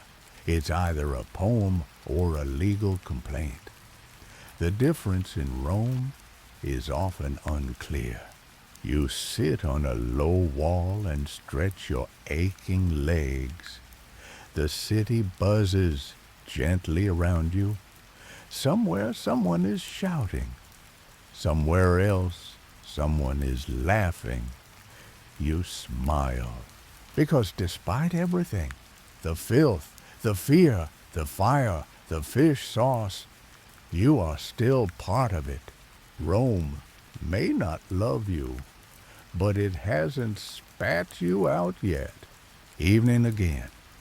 Rome shifts once more like a beast, rolling onto its side, exposing different muscles and moods. The streets which baked under the sun all day now release their stored heat, like sighs through the stones. The air smells of warm bread wax from freshly lit torches, and the faint tang of crushed basil. If you squint, it's almost beautiful. Almost. You make your way downhill toward a small taberna, a drinking spot tucked between a smithy and what may be a brothel or possibly a fortune-teller's studio. It's unclear. The sign above the door is just a painted chicken with 3 eyes. The tavern is called the Limping Goat, and it lives up to the name. The wooden stools wobble, the ceiling leaks, even when it's not raining, and the owner shouts at his own shadow. But the wine is cheap, and the floor is only occasionally sticky, which in Rome makes it a 5-star establishment. Inside, the regulars are already at it. One man is singing, another is weeping. A third is passed out in a bowl of lentils. You order a cup of mulsum, a sweet wine with honey, and take a seat in the corner where the candle hasn't fully melted through its holder yet. Your first sip tastes like melted raisins and questionable decisions. But it's warm, and it's yours. At the next table, a group of men argue over the outcome of a recent gladiator fight. He faked the wound, one insists. You could see him wink at the crowd before he fell. Another shakes his head. You were drunk. That was a seizure. You've never been to the arena. Too expensive, too loud, too much blood. But you've heard the stories, the cheers, the execution reruns, the celebrity swordsmen. Gladiators, for all their fame, are often slaves or volunteers or desperate men with names like Crixus, the Red, or Leopard of the East. Their job is to bleed beautifully. Historians still argue whether the games were beloved by the people or simply forced upon them through political distraction and free food. What's clear is that the spectacle was addictive. Life in Rome was uncertain. The arena at least promised a clear ending. You take another sip. A young woman nearby leans into her companion. I heard there's a lion fight tomorrow, she whispers. 5 beasts, all from Numidia. Real ones, not fat cats painted brown. Her friend gasps. Is it for a festival? No, she replies, just some senator's birthday. Outside, a scuffle breaks out. You hear the clatter of amphorae and a scream that turns into laughter. Two drunken gladiator fans are reenacting their favorite match using brooms and empty wine jugs. One of them trips over a dog. The dog appears unfazed. Back inside, the air thickens with smoke and cheer. The tavern keeper slams a plate of boiled chickpeas onto a table and shouts, "They're hot this time, I swear. You believe him less than you believe in dry sandals. You're tempted to eat something, but your last experience with tavern stew gave you visions of Pluto himself telling you to lay off the shellfish. So you settle for a few olives and a crust of bread you find in your pocket. You don't ask how long it's been there. The woman with the chicken tattoo on her face, yes, really gets up and starts singing. Her voice is rough but compelling. A few people clap. One man tries to harmonize. He fails. She kicks him lightly and keeps going. Someone tosses a coin onto her table. Someone else tosses a fig. She nods her thanks and keeps singing. The lyrics are about a soldier who falls in love with a baker and then drowns in a vat of honey. It's oddly romantic. You sip your wine and let the moment sink in. Not joyful, but warm, human, honest. Rome, for all its cruelty, offers these small mercies. A shared joke, a borrowed song, a cup of something sweet when the day's been bitter. You leave the limping goat just as another argument breaks out over who invented cheese. One man insists it was Minerva herself. Another throws a spoon and shouts, "It was goats, you cabbage." You walk down the street smiling. The city is softer now. The sky above is streaked with stars. A breeze lifts your tunic slightly and you don't even flinch. It feels like grace. A cat crosses your path. You pause, give it a nod. The cat stares at you like it knows something about your future. Then it vanishes down a side street. You watch it go, thinking about lions in the arena, drunken brawls, singing bakers, and whispered dreams over bad wine. Rome is chaos, but tonight it feels like home. You meander through the torch-lit streets, your footsteps slow heavy with wine and fatigue. Rome is never fully dark. There's always some light burning somewhere, a brazier here, a house fire there. Tonight, it's quiet. The kind of quiet that isn't silence, just muffled background noise. Sandals scuffing cobbles, the hoot of an owl, a drunk man singing the wrong lyrics to a patriotic hymn. You think you're heading home, but which home exactly is up for debate? The burned-out insula is gone. The cousin of a friend lodging has already reminded you politely but firmly that space on the floor is a one-night arrangement. So, you drift. At one corner, a woman sells roasted chestnuts from a cart. She smiles at you, or maybe at someone behind you, and offers one for free. You accept. It's warm, a little burnt. Perfect. You take it as a sign tonight you sleep outside. You find a sheltered alcove near a warehouse. It smells only faintly of fish, which is a win.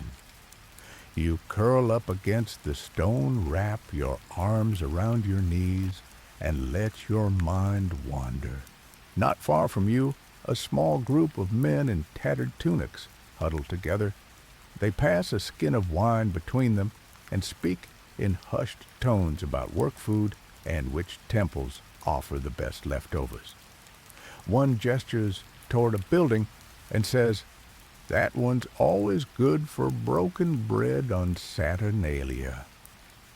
The others nod as if this is statecraft. You close your eyes, but sleep won't come easily tonight. Your back aches, the stone is cold, your belly grumbles in protest, and the shadows, they're always shifting. A loud crack makes you jump. You sit up just in time to see a man sprinting down the alley. He's holding something shiny. Behind him, two more figures give chase, yelling incoherently. You press into the wall. They don't see you. Or maybe they do, but you don't matter. You wait 5 long minutes before you exhale. Welcome to Rome after dark. There are no curfews, not really. But there's a deep understanding in the city the night belongs to the bold and the foolish. The guards aren't omnipresent. The vigils overworked and underpaid patrol in pairs, often more interested in avoiding trouble than solving it. A patrol finally ambles by carrying torches and yawns. One of them kicks a rat. Another scratches himself and says, "Think it's gonna rain." The first shrugs. They disappear down the alley, leaving you in the flickering dark. You shift on the stone. Try to find a position that won't snap your spine. It's not going well. That's when you hear the whispers. Not ominous ones. Not ghostly. Just nearby. 2 women are talking on the steps of a shrine across the square. One is elderly, cloaked, her voice rough like gravel. The other is younger, tense. They speak of omens, a bad dream involving crows, a spilt jar of oil, a cracked statue of a household god. The older woman offers comfort, or maybe a curse. It's hard to tell. She gives the younger one a small pouch and says, "Put this under your pillow. If you dream of wheat, you're safe. You wonder what you'd dream of tonight if you could sleep." A sudden crash, wood splintering, glass breaking, jolts you upright again. Somewhere, a tavern brawl has escalated. You hear curses, furniture scraping, someone shouting about garlic, and then the unmistakable thud of someone hitting the ground. The noise fades. No guards appear. You shift again, sigh, and rest your head back. This is normal. This is night in the Empire. Historians still argue whether Roman nights were truly more dangerous or whether we just romanticize the darkness. Some records suggest constant crime and fear. Others hint that most people just learned to be still to wait for dawn like it was medicine. You lie still. You stare up at the slice of sky between rooftops, and you wonder. You wonder about the people asleep in villas on silk sheets, with servants fanning them and wine within reach.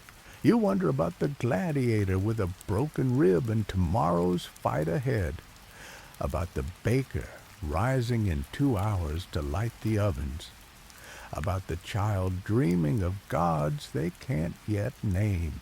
And you wonder, if the gods ever sleep, or if they too lie awake, listening to the hum of the city that built temples in their names and sewers beneath their feet. You shift again. A dog curls up near you, doesn't bark, doesn't bite, just rests its head on its paws like it understands. You close your eyes one last time, and this time sleep finds you. Not deep, not long, but enough. The sky above you is pale when you stir, and the dog is gone. So are the women from the shrine, the whisperers, the guards. Rome doesn't rise, it resets. The sounds of early morning buzz in the air, a cart creaking under too many turnips, someone sweeping with a straw broom, the sleepy drone of prayers rising from a nearby temple. You stretch, crack your neck, and instantly regret both. You're alive, you're sore, you're vaguely damp from morning dew, but you're here. And that means it's time to think about food again. You head toward the Forum Holitorium Rome's open-air produce market. As always, it smells like overripe everything. Melons, onions, garlic, and a hint of fermented radish assault your nose. You weave between vendors setting up stalls, some already shouting about deals. One man yells, "Best leeks in the city, only slightly chewed." You make your way toward the back, where scraps are more plentiful and prices more negotiable. A woman with dirt under every fingernail hands you a bruised fig and a quarter loaf in exchange for helping her lift a basket. The bread is tough, but at least you don't have to chew it with your regrets. As you eat, you pass a small altar dedicated to Ceres, goddess of agriculture. Offerings are already lined up: some figs, a broken barley cake, and a child's drawing on wax tablet, scratched with thank you, and a crude stick figure with a crown of wheat. It's oddly touching. You pause and mutter a quiet thanks. Not because you're devout, just because in Rome you say thank you to every god. You never know who's listening, and honestly, you could use a bit of divine favoritism. Nearby, a priestess lights a cone of resin incense and chants a prayer over a crate of lentils. It's unclear if the prayer is for the lentils or for whoever has to eat them. As the market warms with foot traffic, so does the gossip. You overhear one woman talking about a friend cursed by a jealous neighbor. Her bread stopped rising, her mule started limping, and her child speaks only in riddles now. The solution: sleep on a goose feather under a laurel tree and smear garlic on the doorposts. You nod internally. Sounds reasonable. Superstition isn't just casual here, it's baked into the daily grind like olive oil into bread. A spill of salt means bad luck. A crow flying low means war. A sneeze before noon: Jupiter bless you. A sneeze after Hyde. Historians still argue whether Romans truly believed in every omen or if much of it was cultural habit. Either way, you've seen grown men refuse to walk under archways built during Saturn's festival because bad things happened there once. You finish your bread and meander toward the edge of the market. That's when you notice the procession. A group of young women in white tunics, flower garlands in their hair, walks slowly through the square, led by a flute player and followed by an old man carrying a bowl of grain. It's a religious offering to Vesta, goddess of the hearth. They're heading to her temple to ensure the sacred fire is still burning. You step aside as they pass, watching as the petals from their garlands drop onto the stones. The sacred fire of Vesta is said to protect all of Rome. If it goes out, it's considered a national emergency. You once saw a Vestal virgin slapped lightly ceremonially for letting it flicker.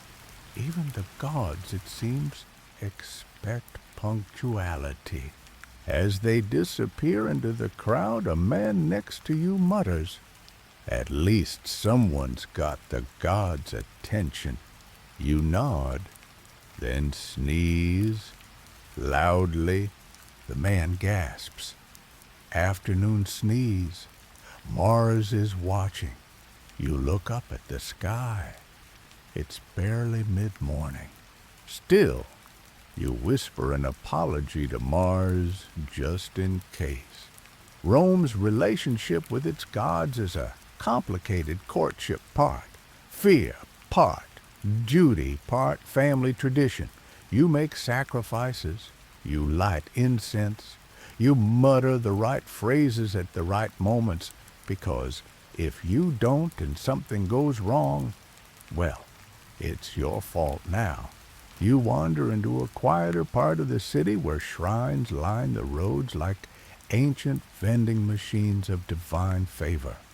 You pause at one dedicated to Terminus, the god of boundaries. People leave small stones there to mark the edges of property relationships' intentions. You leave a pebble.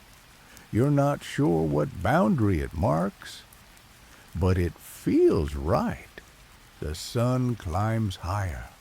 You're not sure what today will bring. Work maybe. Hunger definitely. Trouble almost certainly.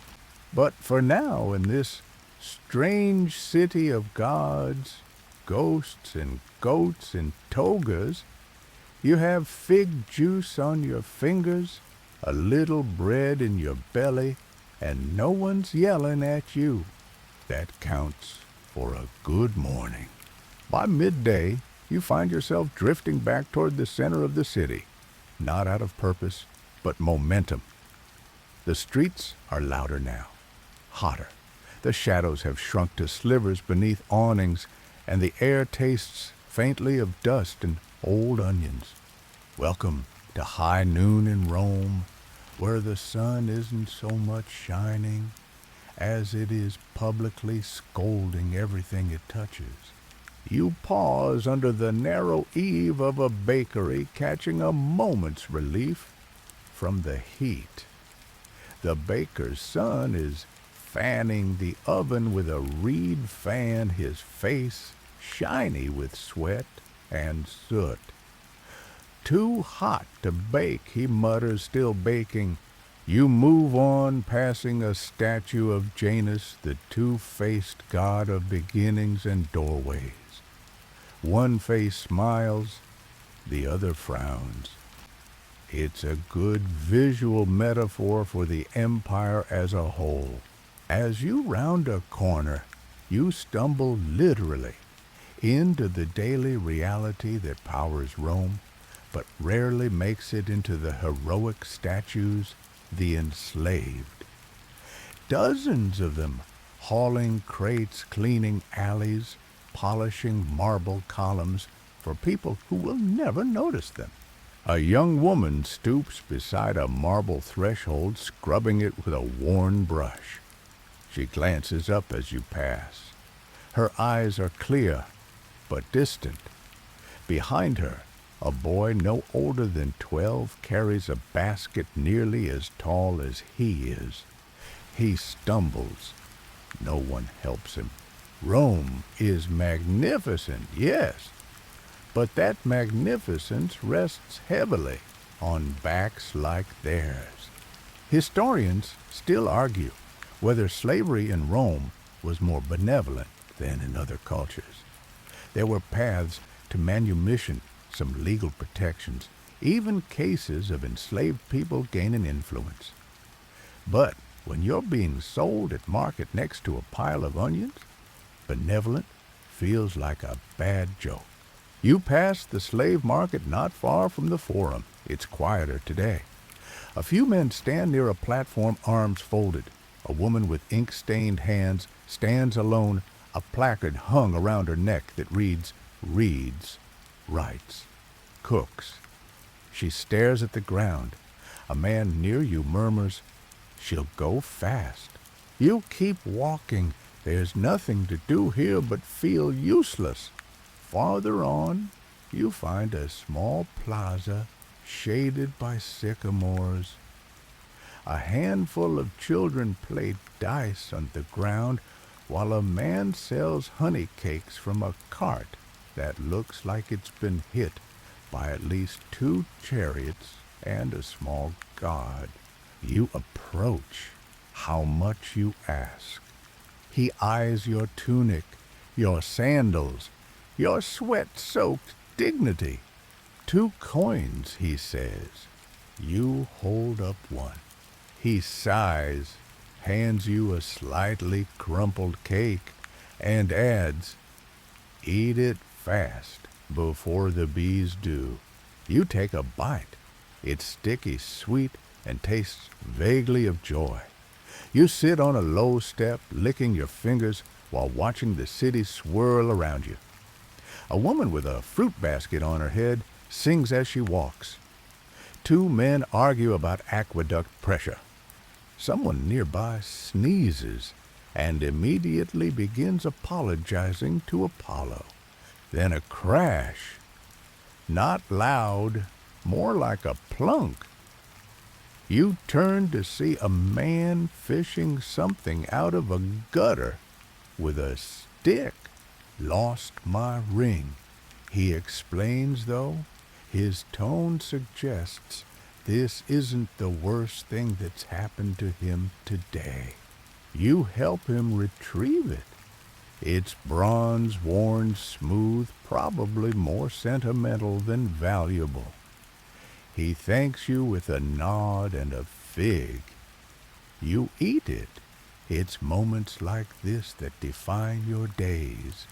Not heroic acts, not grand gestures, just little flashes of shared humanity between long stretches of noise and grime. You wander toward a laundry stall, one of the many Forlornicae scattered through the city. You're not here to do laundry. You don't own enough clothing to make it worth the effort. But you like watching the process. Inside workers stomp tunics in vats of urine and clay. The smell is transcendent. If transcendence means your nose wants to leave your face. One man holds up a tunic and says proudly, "Look at that whiteness. You could serve wine off this." You make a mental note never to accept that invitation. It's strange to think that this too is part of Rome's backbone, not just the marble, not just the senators, but the people who clean tunics, haul waste, bake bread, sharpen blades, and fish rings out of gutters. You walk on. A child offers to shine your sandals for a grape. You don't have a grape. She shrugs and does it anyway. When she finishes, you draw a fish in the dust with your toe. She laughs. Then you pass a mosaic inlay artisan seated cross-legged on the ground, placing bits of colored tile into wet plaster. It's a portrait of a lion devouring a deer. Elegant, violent, utterly Roman. He looks up and grins. It's for a senator's atrium. He says it reminds him of his wife. You nod respectfully and keep walking. Your legs are tired. Your throat is dry. But you've seen something today, several things that remind you why Rome, despite all its filth and fire, still holds together. Because people are still out here doing their small, odd jobs with pride and humor. And that, more than any god or marble temple, is what keeps the empire breathing. The sun begins its slow descent behind the western rooftops, but Rome doesn't slow with it. If anything, the tempo quickens, as if everyone is scrambling to squeeze a little more life, a little more coin, a little more something out of the day before it slips entirely into torchlight and shadows. You, however, are heading to one place where time seems to bend sideways the amphitheater. Not the Grand Coliseum. This is a smaller venue near the Esquiline Hill, more local, more chaotic, and arguably more terrifying. You've never had coin for tickets, but you've learned how to slip in through the back when the guards are distracted by wine or arguments about who gets to clean the vomitorium. Tonight, a beast show. The crowd outside is already worked into a froth. A vendor sells roasted nuts.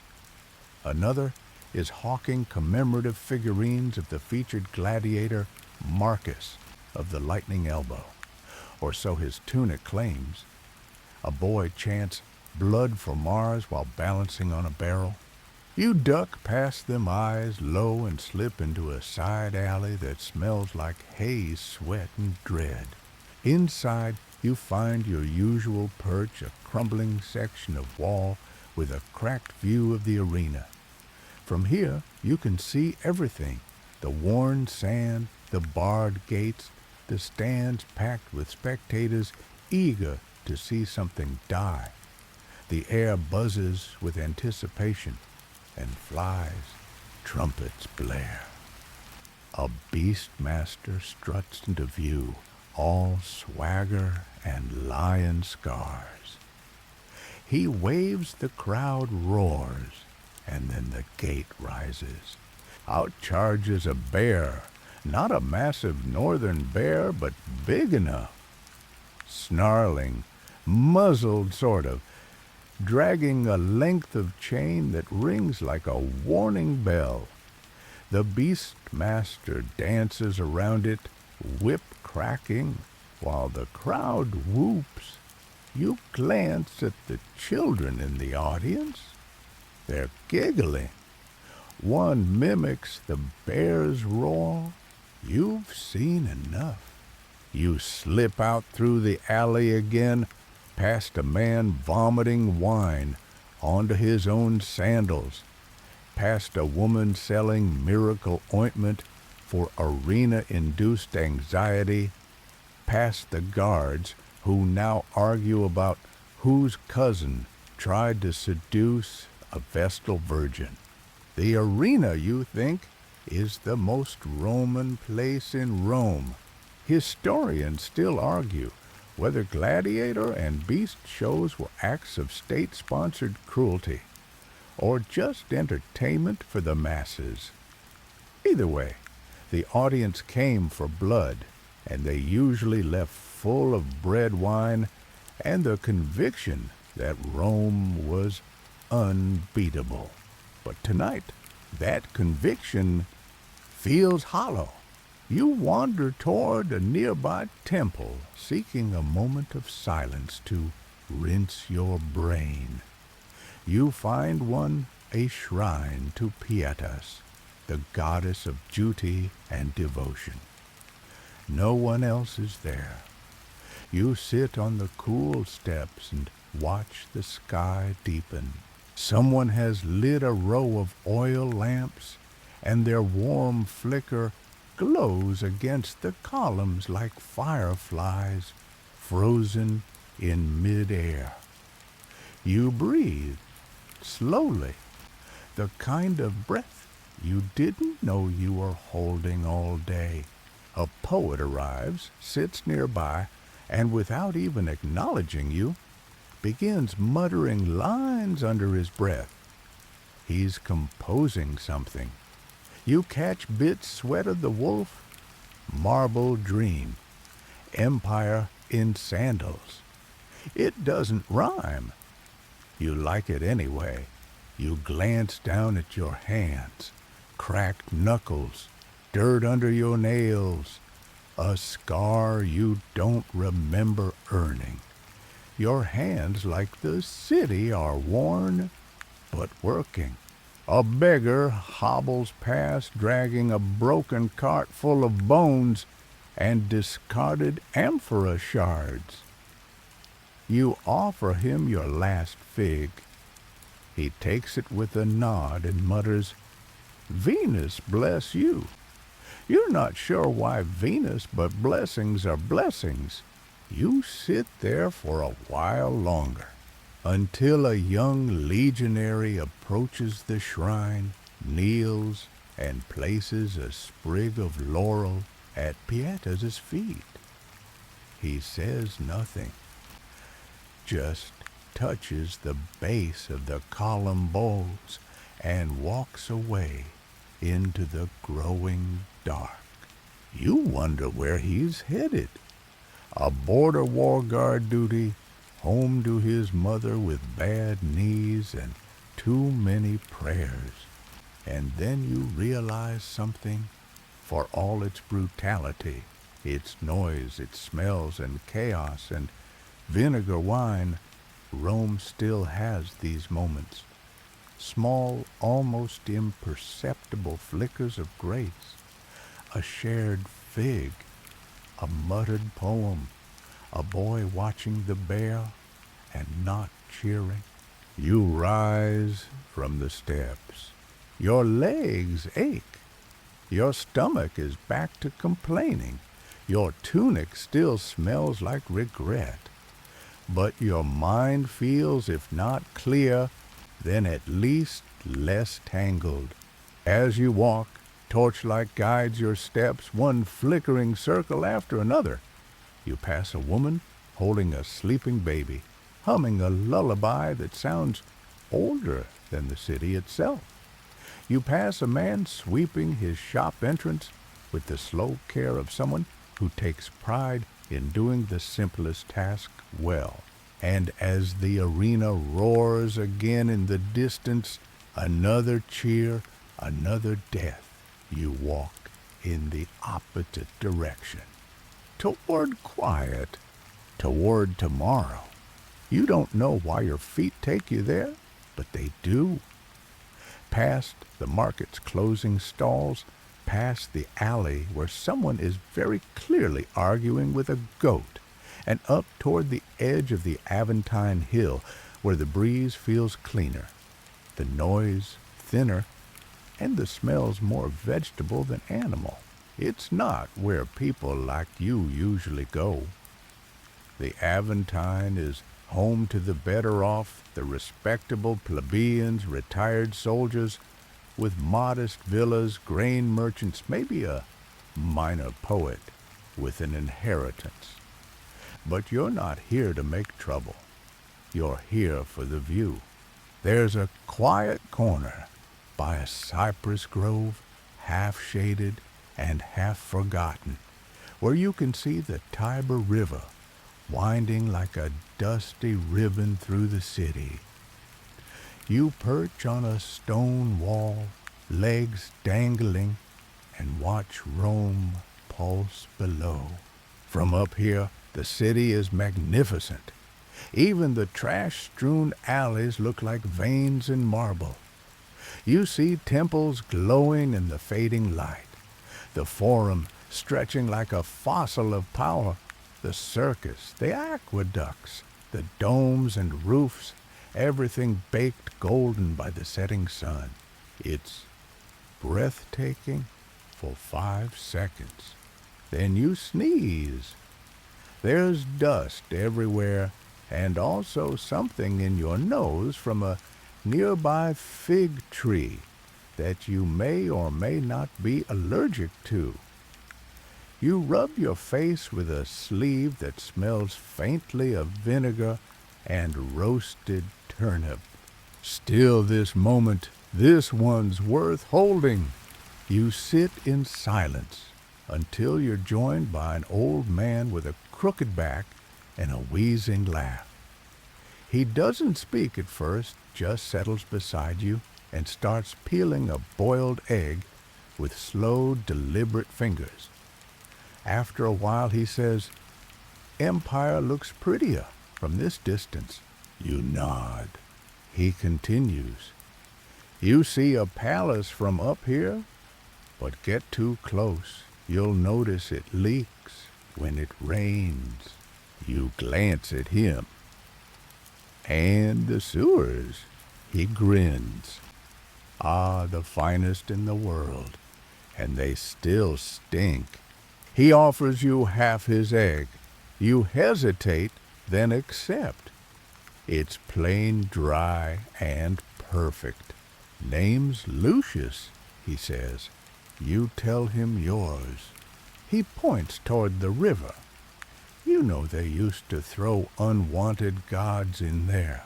When new ones came along, old ones got chucked in like broken tools. Now they just drift along the bottom, waiting for someone to light incense by mistake. You're not sure if he's joking, or crazy, or right. Historians still argue whether Rome's religious landscape was based on genuine belief or political convenience. The empire collected gods like trinkets Egyptian, Greek, Persian, Gallic. If it had a name and a temple, Rome probably adopted it, renamed it, and used it to bless a road project. You finish the egg and wipe your fingers on your tunic. Lucius pulls out a string of garlic cloves. Wanna hang one around your neck, keeps away curses and unwanted in-laws. You decline, but thank him. The wind shifts, and with it the smells of the city change again, from olives to ash, from citrus to sweat, from warm bread to cold stone. It's a symphony of everything Rome is beautiful and rotten and real. Lucius eventually gets up, pats your shoulder, and ambles away without another word.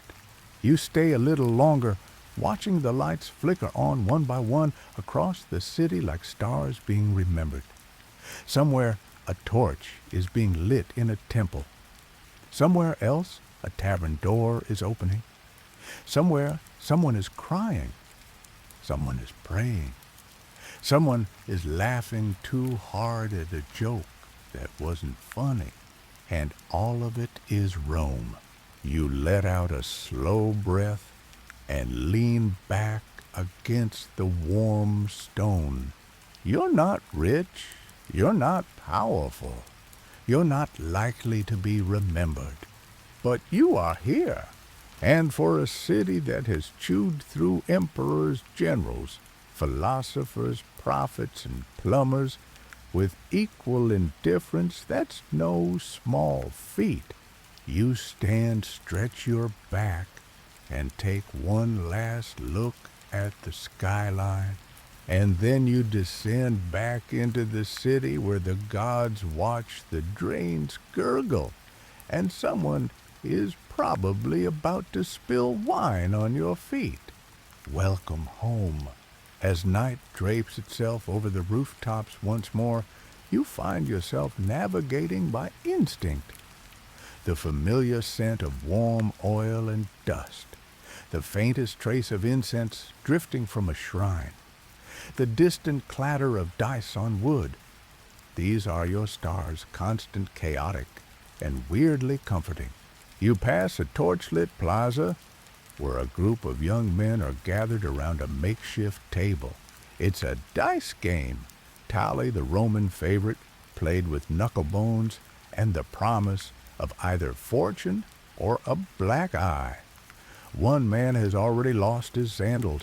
Another is betting what he swears is genuine Egyptian eyeliner. The others laugh like hyenas. You watch for a moment tempted, but you know how this ends. You played before. You win 2 figs and a copper coin, then lose your belt, your temper, and 3 hours of dignity. So you keep walking past a corner where a philosopher is holding court, surrounded by 3 very bored goats and 2 listeners. He's talking about the Stoics and how true freedom comes from not wanting anything. You want sleep and food and shoes that don't whisper sad thoughts with every step. So clearly you are not yet enlightened. He calls after you. All pain is choice, friend. You reply, so is ignoring your goats. The smaller one bleats like it agrees. You reach a street that runs down toward the Tiber, where taverns, fishmongers, and the city's more adventurous types tend to gather. The smell hits you first, brine river mud, grilled sardines, and the unmistakable tang of people who haven't met a bath in several moons.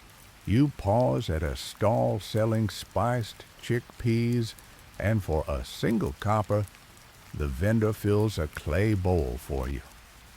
They're hot and salty, and come with a wooden toothpick that's already splintered.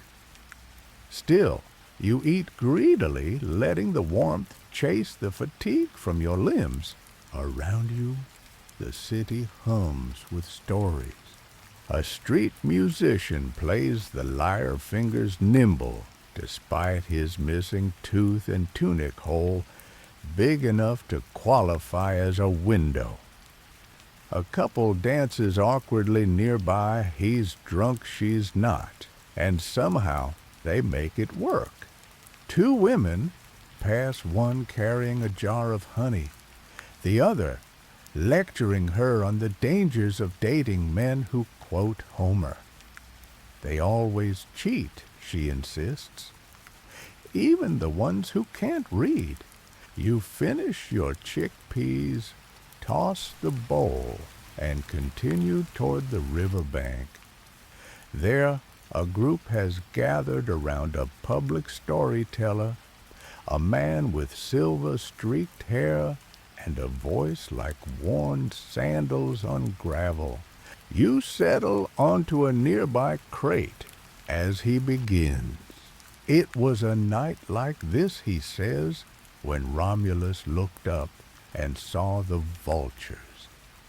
12 of them, flying in a perfect circle. That was the sign the gods telling him he'd build the city.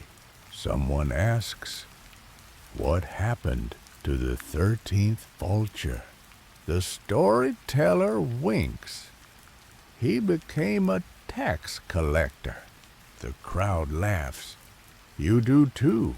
He continues with a tale of lost temples, drunken emperors, and a goat who briefly ruled a voting district. It's all ridiculous. It's all true. Or close enough. Historians still argue whether Roman storytelling served more as entertainment history or subtle rebellion. Probably all 3. It's the cheapest form of resistance, the safest kind of protest, turning pain into punchlines. And tonight, sitting on your crate with a belly full of chickpeas and a heart just soft enough to feel things, you understand its power. Eventually, the crowd disperses. The storyteller nods at you as he folds his cloak. Keep laughing, he says. It's harder to arrest people who smile. You nod.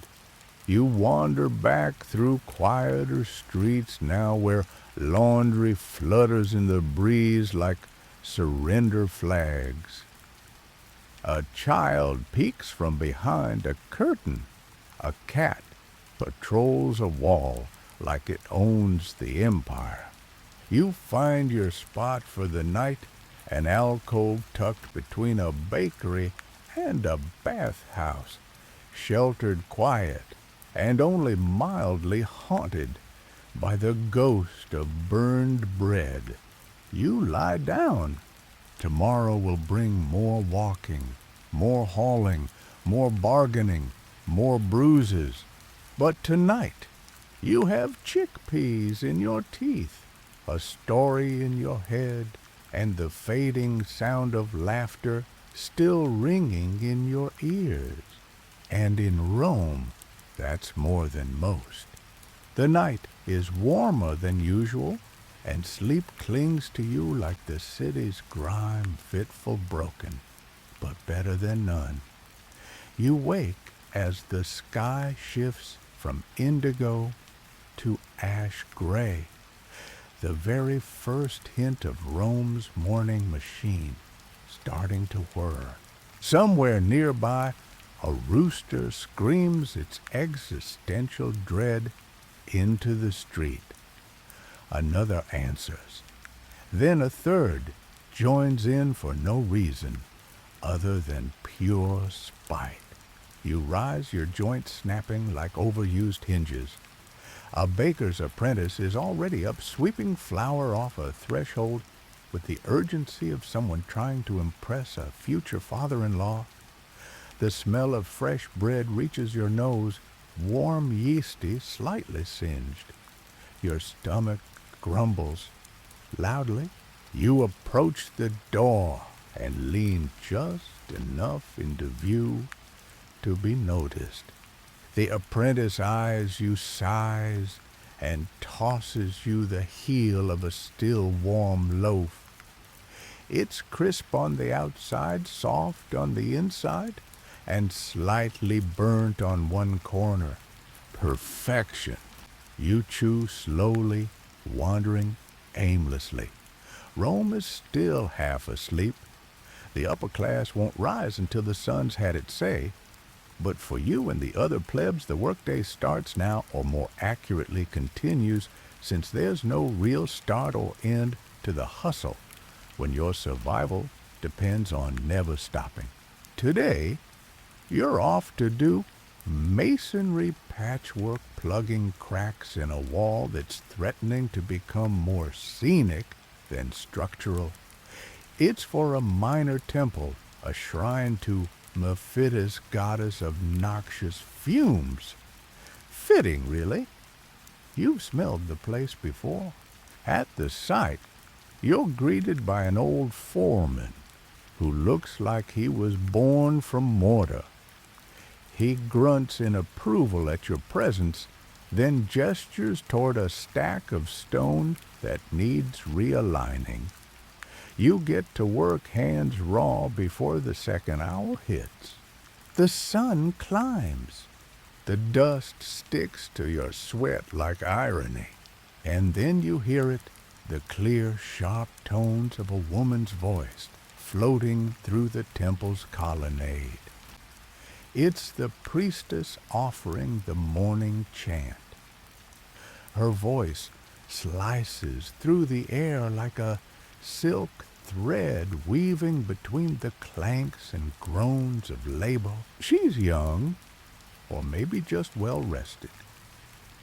She stands in front of the altar surrounded by the usual trappings, polished brass bowls, bundles of dried herbs, a smoking censer.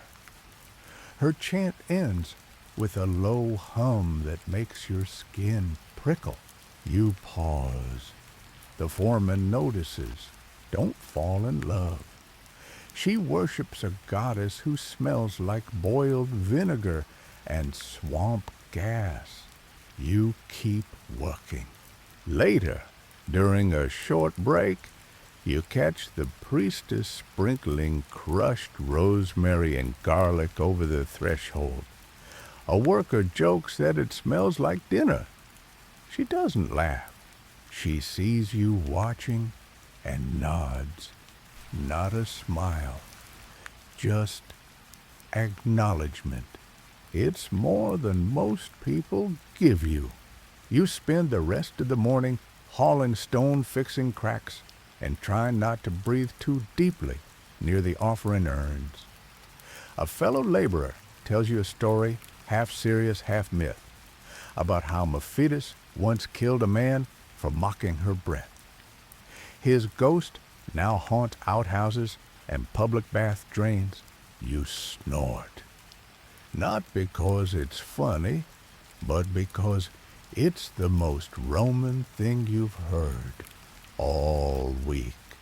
Historians still debate whether minor deities like Mephitis had actual cult followings, or were just the empire's way of explaining why the drains always backed up.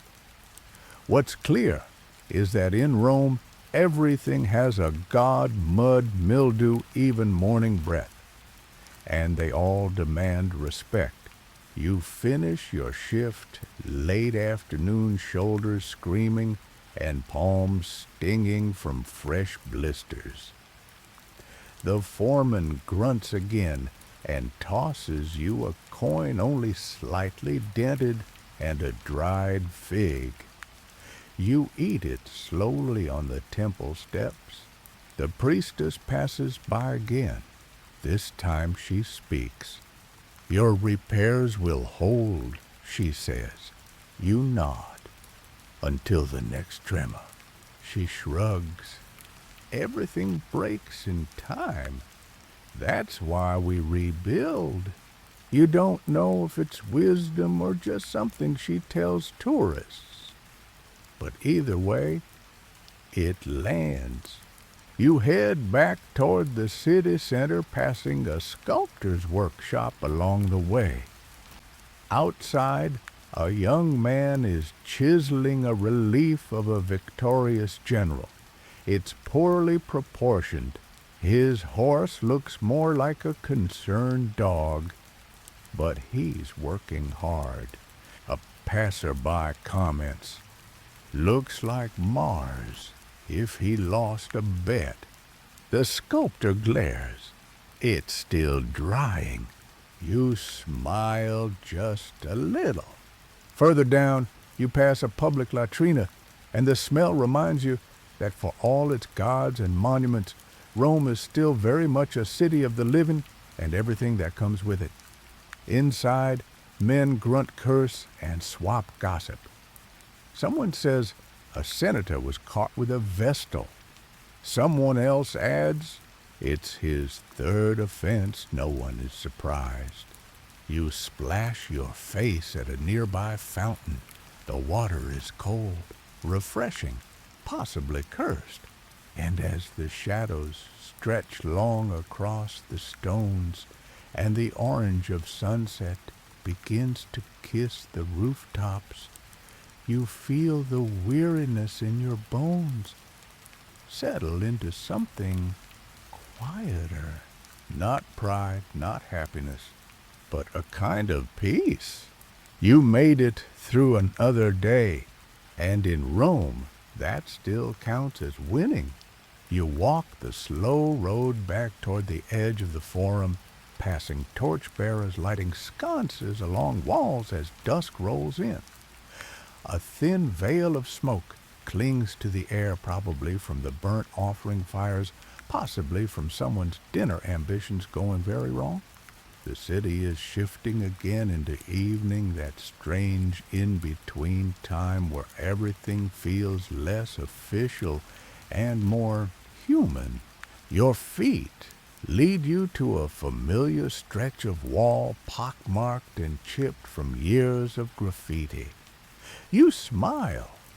Rome talks to itself in charcoal and scratches.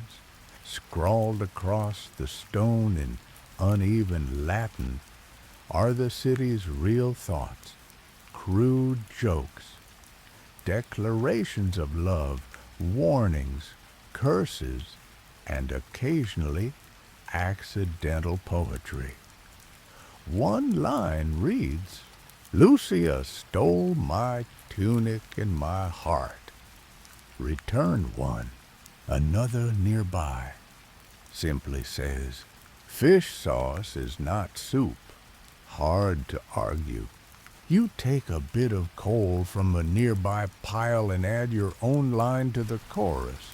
Still here, still breathing. Rome didn't win today. You blow on the coal dust and move on. The forum is quieter now. The marble pillars cast long shadows across the stone, and only a few stragglers remain vendors, packing up a drunk sleeping on a bench. Two lovers, whispering beneath the statue of Ceres, whose stone face as always looks unimpressed by romantic nonsense. You stop near the rostra, the speaker's platform, where orators once roused crowds to revolt, wept over the Republic, or just complained about sewage taxes. It's empty now. You sit on its edge, legs swinging, letting your thoughts drift. You think of Cicero thundering speeches into the wind, of Julius standing here with a laurel crown and a knife already somewhere in his future, of that time a local wine merchant climbed up here just to yell about someone stealing his barrels. This city remembers everything, but only if you shout loud enough. That's the irony. In Rome, you have to matter to be remembered, but you have to survive first to even try. Across the square, a girl with a basket of herbs is arranging them into tiny bundles: rosemary, bay, fennel, and garlic. She hums as she works a gentle tune that floats into the air like smoke. You watch her hands move quick, practiced, sure. A man nearby asks if she has anything for bad dreams. She offers him a satchel filled with dried lavender and mugwort and tells him to sleep facing east. That's where the gods are kinder. You wonder if it's true. You wonder how much of anything in this city is true. Historians still argue whether Roman folk remedies had genuine medicinal value, or if most of them were just very committed guesswork. But when you live day to day with no doctors, no cushions, and no backup plan, a pouch of rosemary and a whispered direction feels like a strategy. You toss her a coin. She gives you a bundle with thyme rue and fig leaf and says nothing, just nods once, like an unspoken contract has been made between two people who understand how fragile it all really is. You tuck the herbs into your tunic and rise. A procession passes by, small, quiet, purposeful. Temple servants carrying a statue of Fortuna, goddess of luck, from one shrine to another. They walk slowly, faces solemn, as if trying not to jinx anything. A few citizens stop, bow their heads, whisper a hope, a wish, a plea.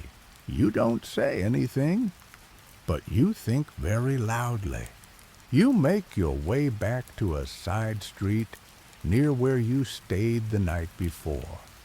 You recognize a faded mural on the wall, Mercury, with his winged sandals mid-stride, smiling like he's always 5 minutes ahead of trouble.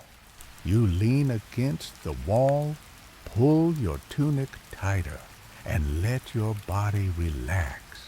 A group of young men pass by, loudly debating whether Octavian ever actually loved Livia or just her dowry, One declares she made him soup every day. That's real love. Another argues no one makes soup unless there's land involved. Rome's philosophers are everywhere. A dog trots past with a string of sausages in its mouth and the unmistakable expression of guilty triumph. No one chases it. That sausage is history now. As night deepens, a few clouds drift in over the rooftops. Somewhere in the distance, thunder rumbles soft, uncertain. You glance up. No rain yet, but the gods are stretching. You sit legs pulled to your chest back against the wall. You sniff the bundle of herbs. It smells like spice and maybe protection. Maybe you close your eyes, and for a moment the forum feels like a lullaby. Rain begins as a whisper light, almost uncertain, tapping gently against the cobblestones like the cautious knock of a late-night visitor. You open your eyes, feel the first cool droplets land on your forehead, and don't move. Let it come. Let the city rinse itself. The people who can afford to run do. Sandals slap against stone cloaks or drawn tight heads ducked beneath overhangs. But you just sit there letting the drizzle soak your tunic and flatten your hair. It's almost refreshing, like the sky finally agreeing with you. Yes, Rome needs a bath. Eventually, you rise and slip beneath the narrow wooden eave of a potter's stall closed for the night. A few misshapen jugs dangle from a rope line, gently knocking together in the wind. One has a crack so wide it might qualify as a new spout. You relate. A man nearby laughs to himself as he watches the water pour from a roof channel straight into his wine cup. Bless the gods, he mutters. They've refilled my cup. You nod respectfully and do not drink roof runoff. You continue walking slowly, deliberately through the rain-slick streets. Rome glows in water. Torches flicker against puddles, stone shines like polished obsidian, and the air smells alive again. Wet earth, warm oil. Even the scent of garum seems muted by the drizzle. You find yourself approaching the Ponce Fabricius, the old bridge over the Tiber, its stone arches still holding after centuries. Built solid, but with little regard for aesthetics. Like most things that last, you step onto it, sandals squelching, and lean over the edge to watch the river below. The Tiber churns swollen from the rain, dark and fast-moving, not elegant, not charming, but vital, like a vein pumping life and trash through the body of the city. A ragged figure to your left spits into the water and says, "That's for Jupiter." He never answered. You don't ask what the question was. On the far side of the bridge, you cross into Trastevere, a district of winding lanes, low buildings, and the kind of chaos that never sleeps. Here, the accents shift slightly. The cooking smells are richer. The dogs are louder. A tavern door opens, spilling music and the smell of stewed meat into the rain. You pause. A man inside waves. You shake your head. Not tonight. You're saving your last coin. Probably. You continue through the alleyways until you reach a tiny chapel. barely more than a shrine with a roof. Inside, a single flame dances in a brass bowl. The image on the wall is of Spes, goddess of hope. She holds a cornstalk and a faint smile. You sit just outside under the overhang and watch the flame flicker in rhythm with the storm. It's not much, but it's something. A boy arrives a few minutes later, soaked barefoot, cradling a basket of herbs to his chest like treasure. He eyes you warily, then steps into the shrine and lights another candle.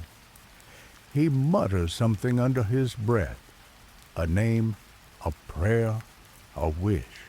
Then he turns and offers you a piece of candied ginger from the pouch at his side.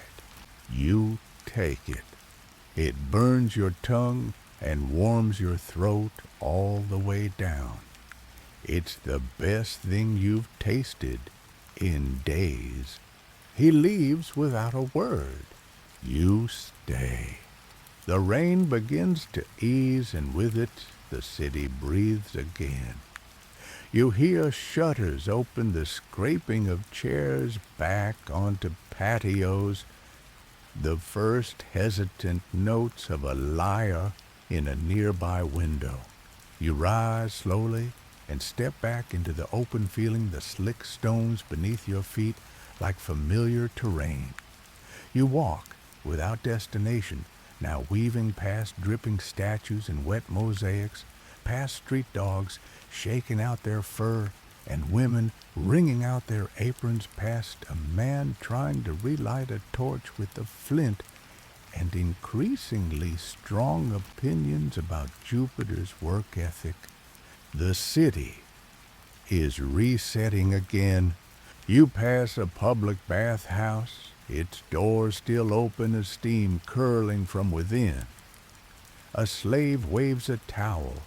You wave back, declining politely. Not tonight. You pass a bakery, still warm from the ovens. A cracked window lets out the scent of burnt crust and rosemary. You close your eyes and inhale. You imagine being inside, being full, being dry, and then you keep walking, because that's what Rome teaches you. Keep walking, keep moving, keep surviving, because tomorrow maybe the bread is warm, the coin purse is full, the gods are listening, the rain stays away, and if not, well, you'll still be here. Dawn creeps in before you're ready for it, smearing pale gold across a sky that still feels half asleep. You're perched now on the worn edge of a dry fountain toes, just touching the mosaic basin, watching as the first rays catch on damp roof tiles and give them a shine they don't deserve. Your tunic's mostly dry. Your bones are mostly intact. Your spirit, work in progress. Across the plaza, a group of porters begins their morning ritual, stretching, swearing, and arguing about who dropped a barrel of figs last week. One insists it wasn't his fault. The others accuse him of being bribed by seagulls. It escalates. Someone throws a turnip. This is normal. You stand and stretch your back, popping like Roman pottery in a cold bath. Time to find work again. You make your way toward the Emporium, Rome's great warehouse district by the river. It's a monster of stone and wood, an echo, stacked with crates from 100 far-off lands, wine from Gaul, olive oil from Hispania, linen from Egypt, dried dates from some place even the map makers gave up on.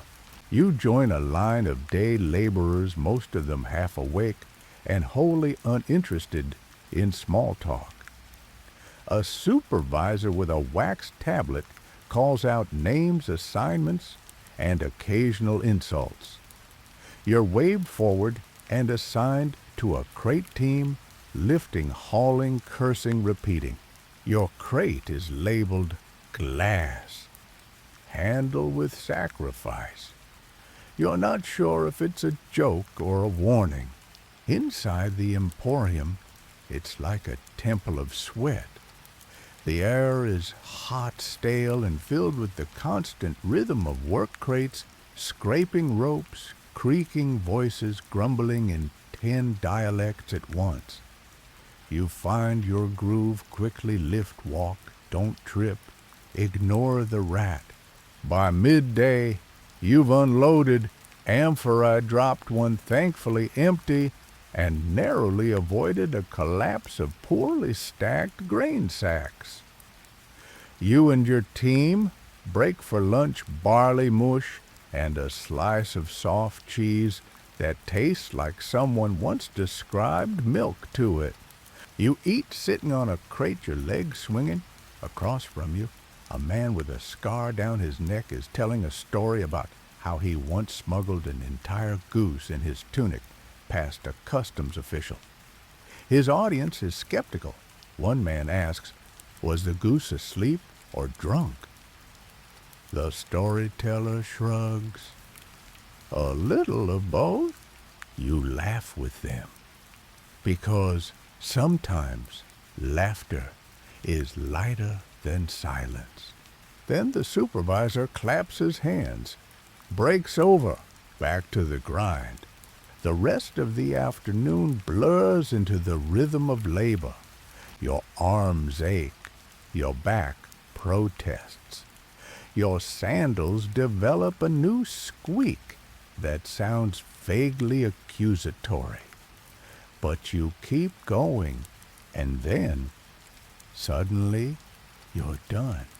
You line up to receive your pay, a small handful of coins, and surprise a half loaf of wheat bread from a damaged shipment. It's slightly moldy on one end. You eat around it.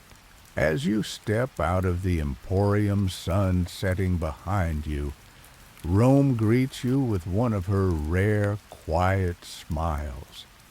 A breeze from the river. Children chasing each other with papyrus streamers. A fruit vendor singing something rude about figs. You sit down on a low wall and count your coins. Not much, but it'll get you a roof tonight. Maybe a warm meal. Maybe a drink you don't have to win in dice. You make your way toward a tiny taberna tucked between two crumbling apartment blocks. It's quiet, lit by two torches. The owner doesn't ask questions, just gestures toward the food, lentil stew, and crusty bread. You nod, drop a coin, and eat at a back table. The stew is better than expected. There's onion and even a hint of meat. You wonder if it's real or just imagination seasoned with hunger. Someone plays a reed pipe outside, slow and wavering. A woman hums along. A baby laughs. Someone snores. For a moment, it feels like a lullaby meant just for you. Historians still argue whether the Roman working class found happiness in their lives or just distraction.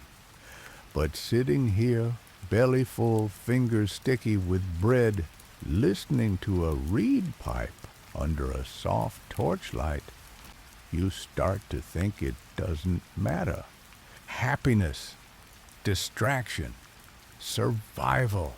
Maybe they're all the same thing in a place like this. You finish your stew, thank the cook. Step outside. The air is cooler now.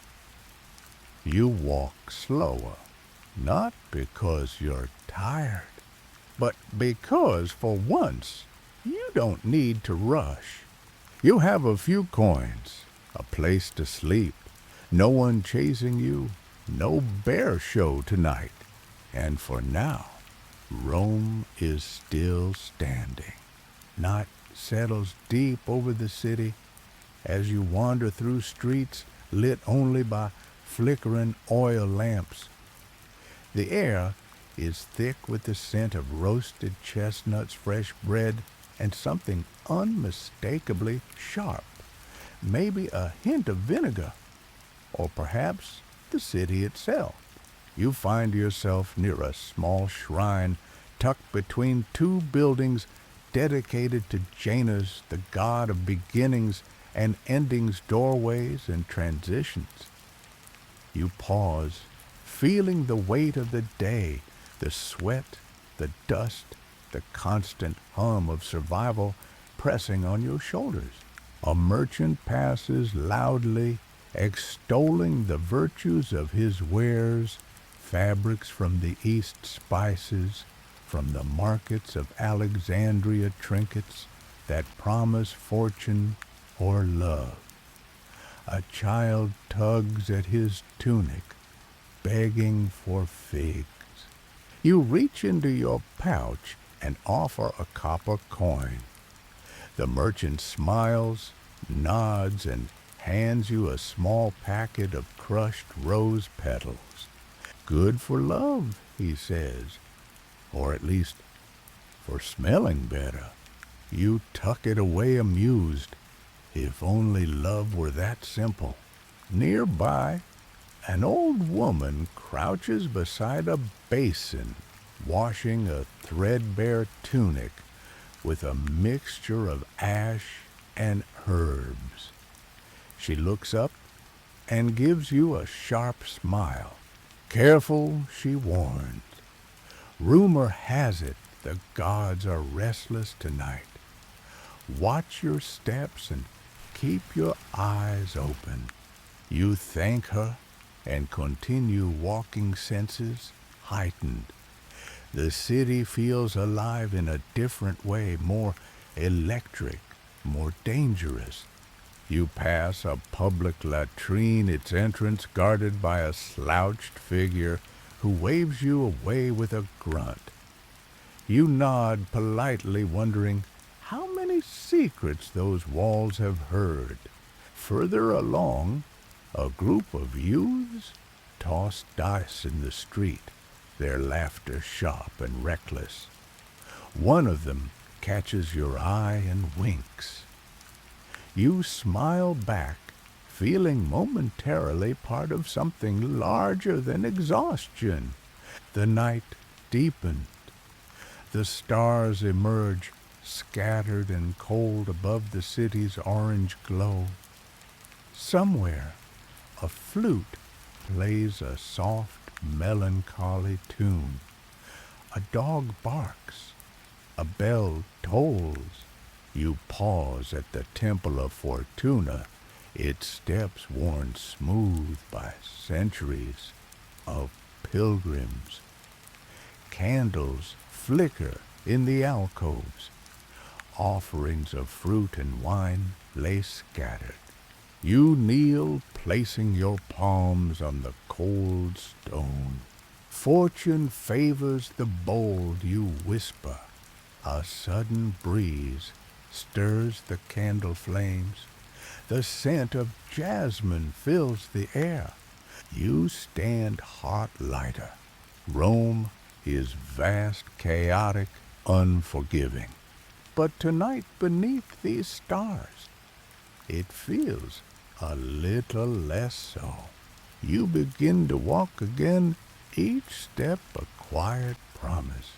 Tomorrow will come. You will meet it head on. Because in the empire of stone and sweat, hope is the most precious currency of all. The streets are nearly empty now, save for a few late wanderers and the occasional guard pacing under flickering lamps. You make your way through the labyrinthine alleys of Rome's quieter quarters, where the city's roar softens into a steady murmur like a heartbeat slowing before sleep. You pause beside a public fountain, its waters whispering over cracked stones. You cup your hands and drink deeply the cold water, a brief reprieve from the day's dust and toil. Nearby, a stray cat rubs against your ankle, purring like it owns the empire. Your thoughts drift to the daily grind, the clamorous markets, the relentless labor, the fleeting moments of respite. You wonder how many like you have walked these streets, carried their burdens, and dreamed of a life less worn. Ahead, the faint glow of a temple to Vesta beckons. The eternal flame burns low tonight, guarded by solemn priestesses, whose lives are dedicated to keeping Rome's heart alight.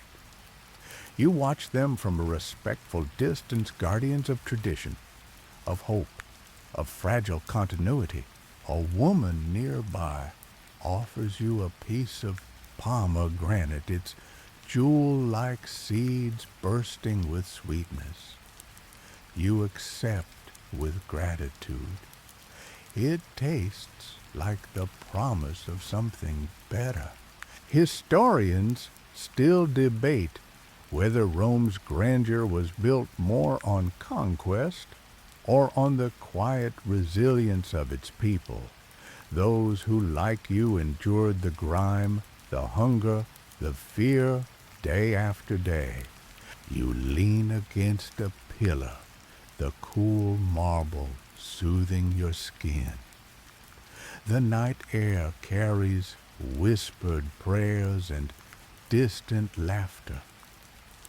Somewhere a flute plays a lullaby, older than the empire itself. You close your eyes for a moment, savoring the fragile peace. When you open them, the stars shine brighter, and for the first time in days, you feel just a little like you belong.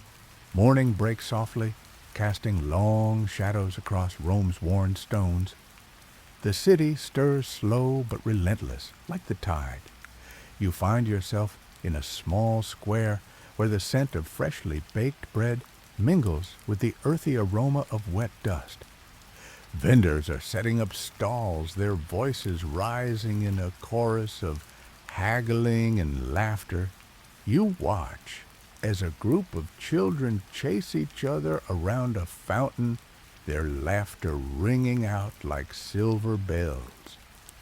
It's a moment of lightness in a city weighed down by sweat and stone. A woman approaches carrying a basket of figs. She offers you one, her eyes kind but wary. You accept, savoring the sweetness, a small luxury in your day.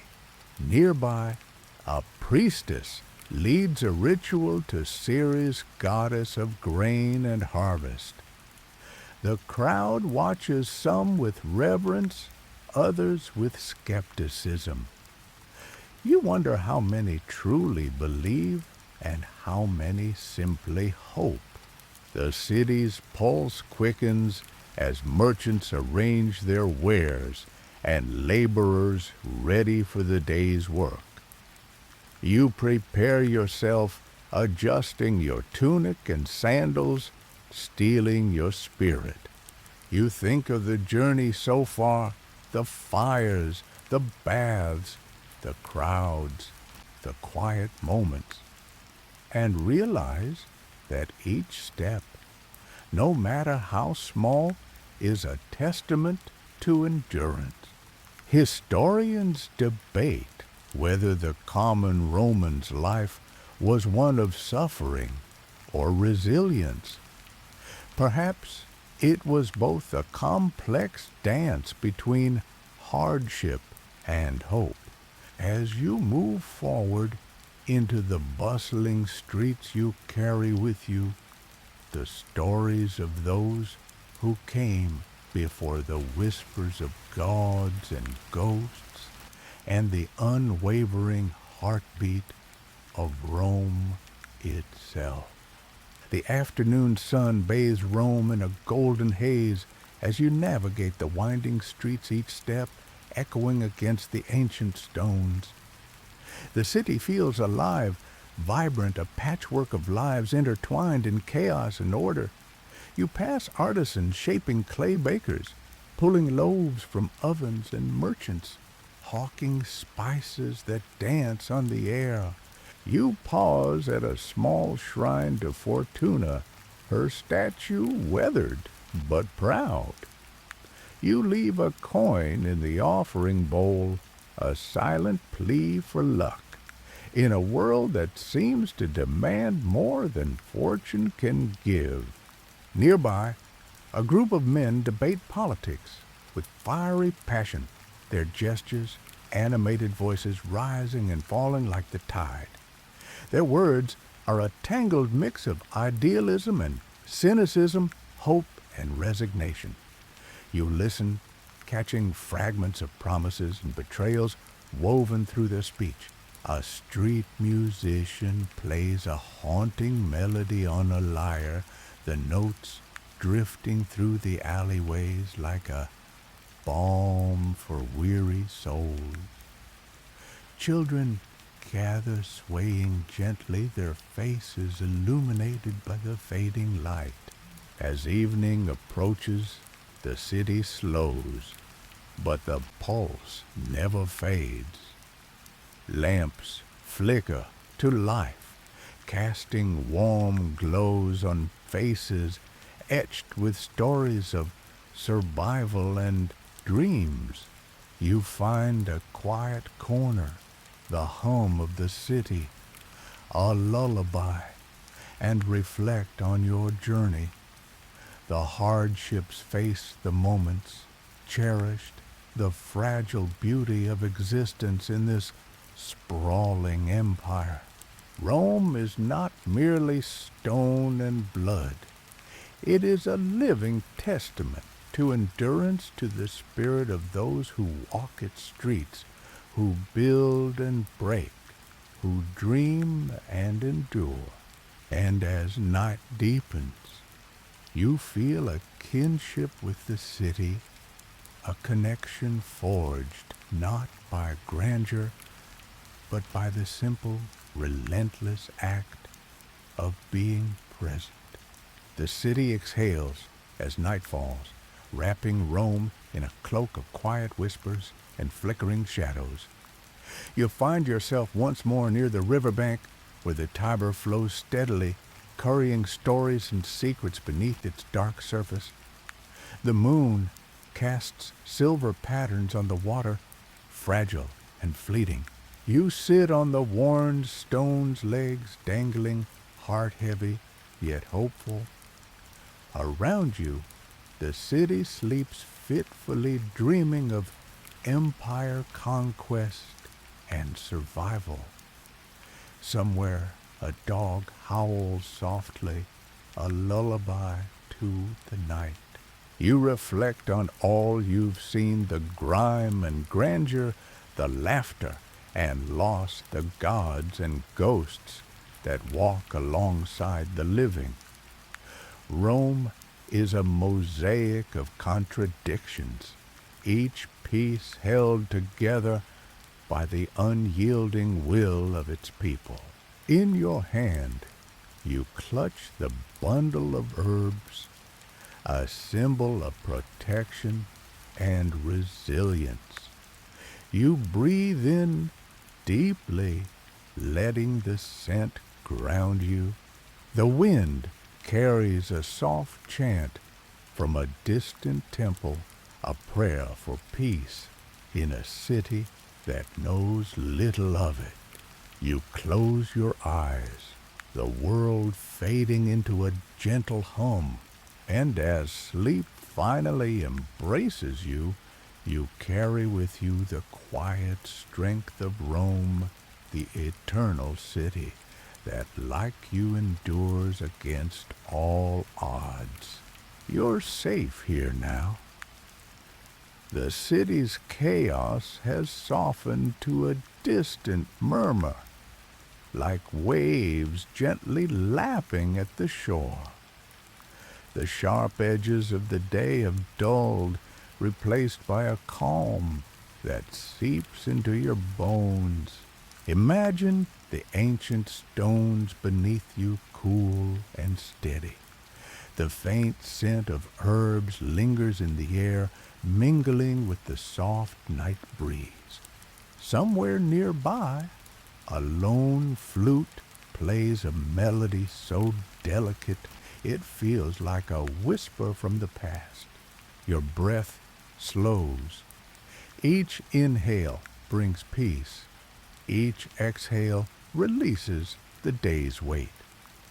The sounds around you, the distant murmur of voices, the rustle of leaves, the gentle flow of the river, become a lullaby, soothing and steady.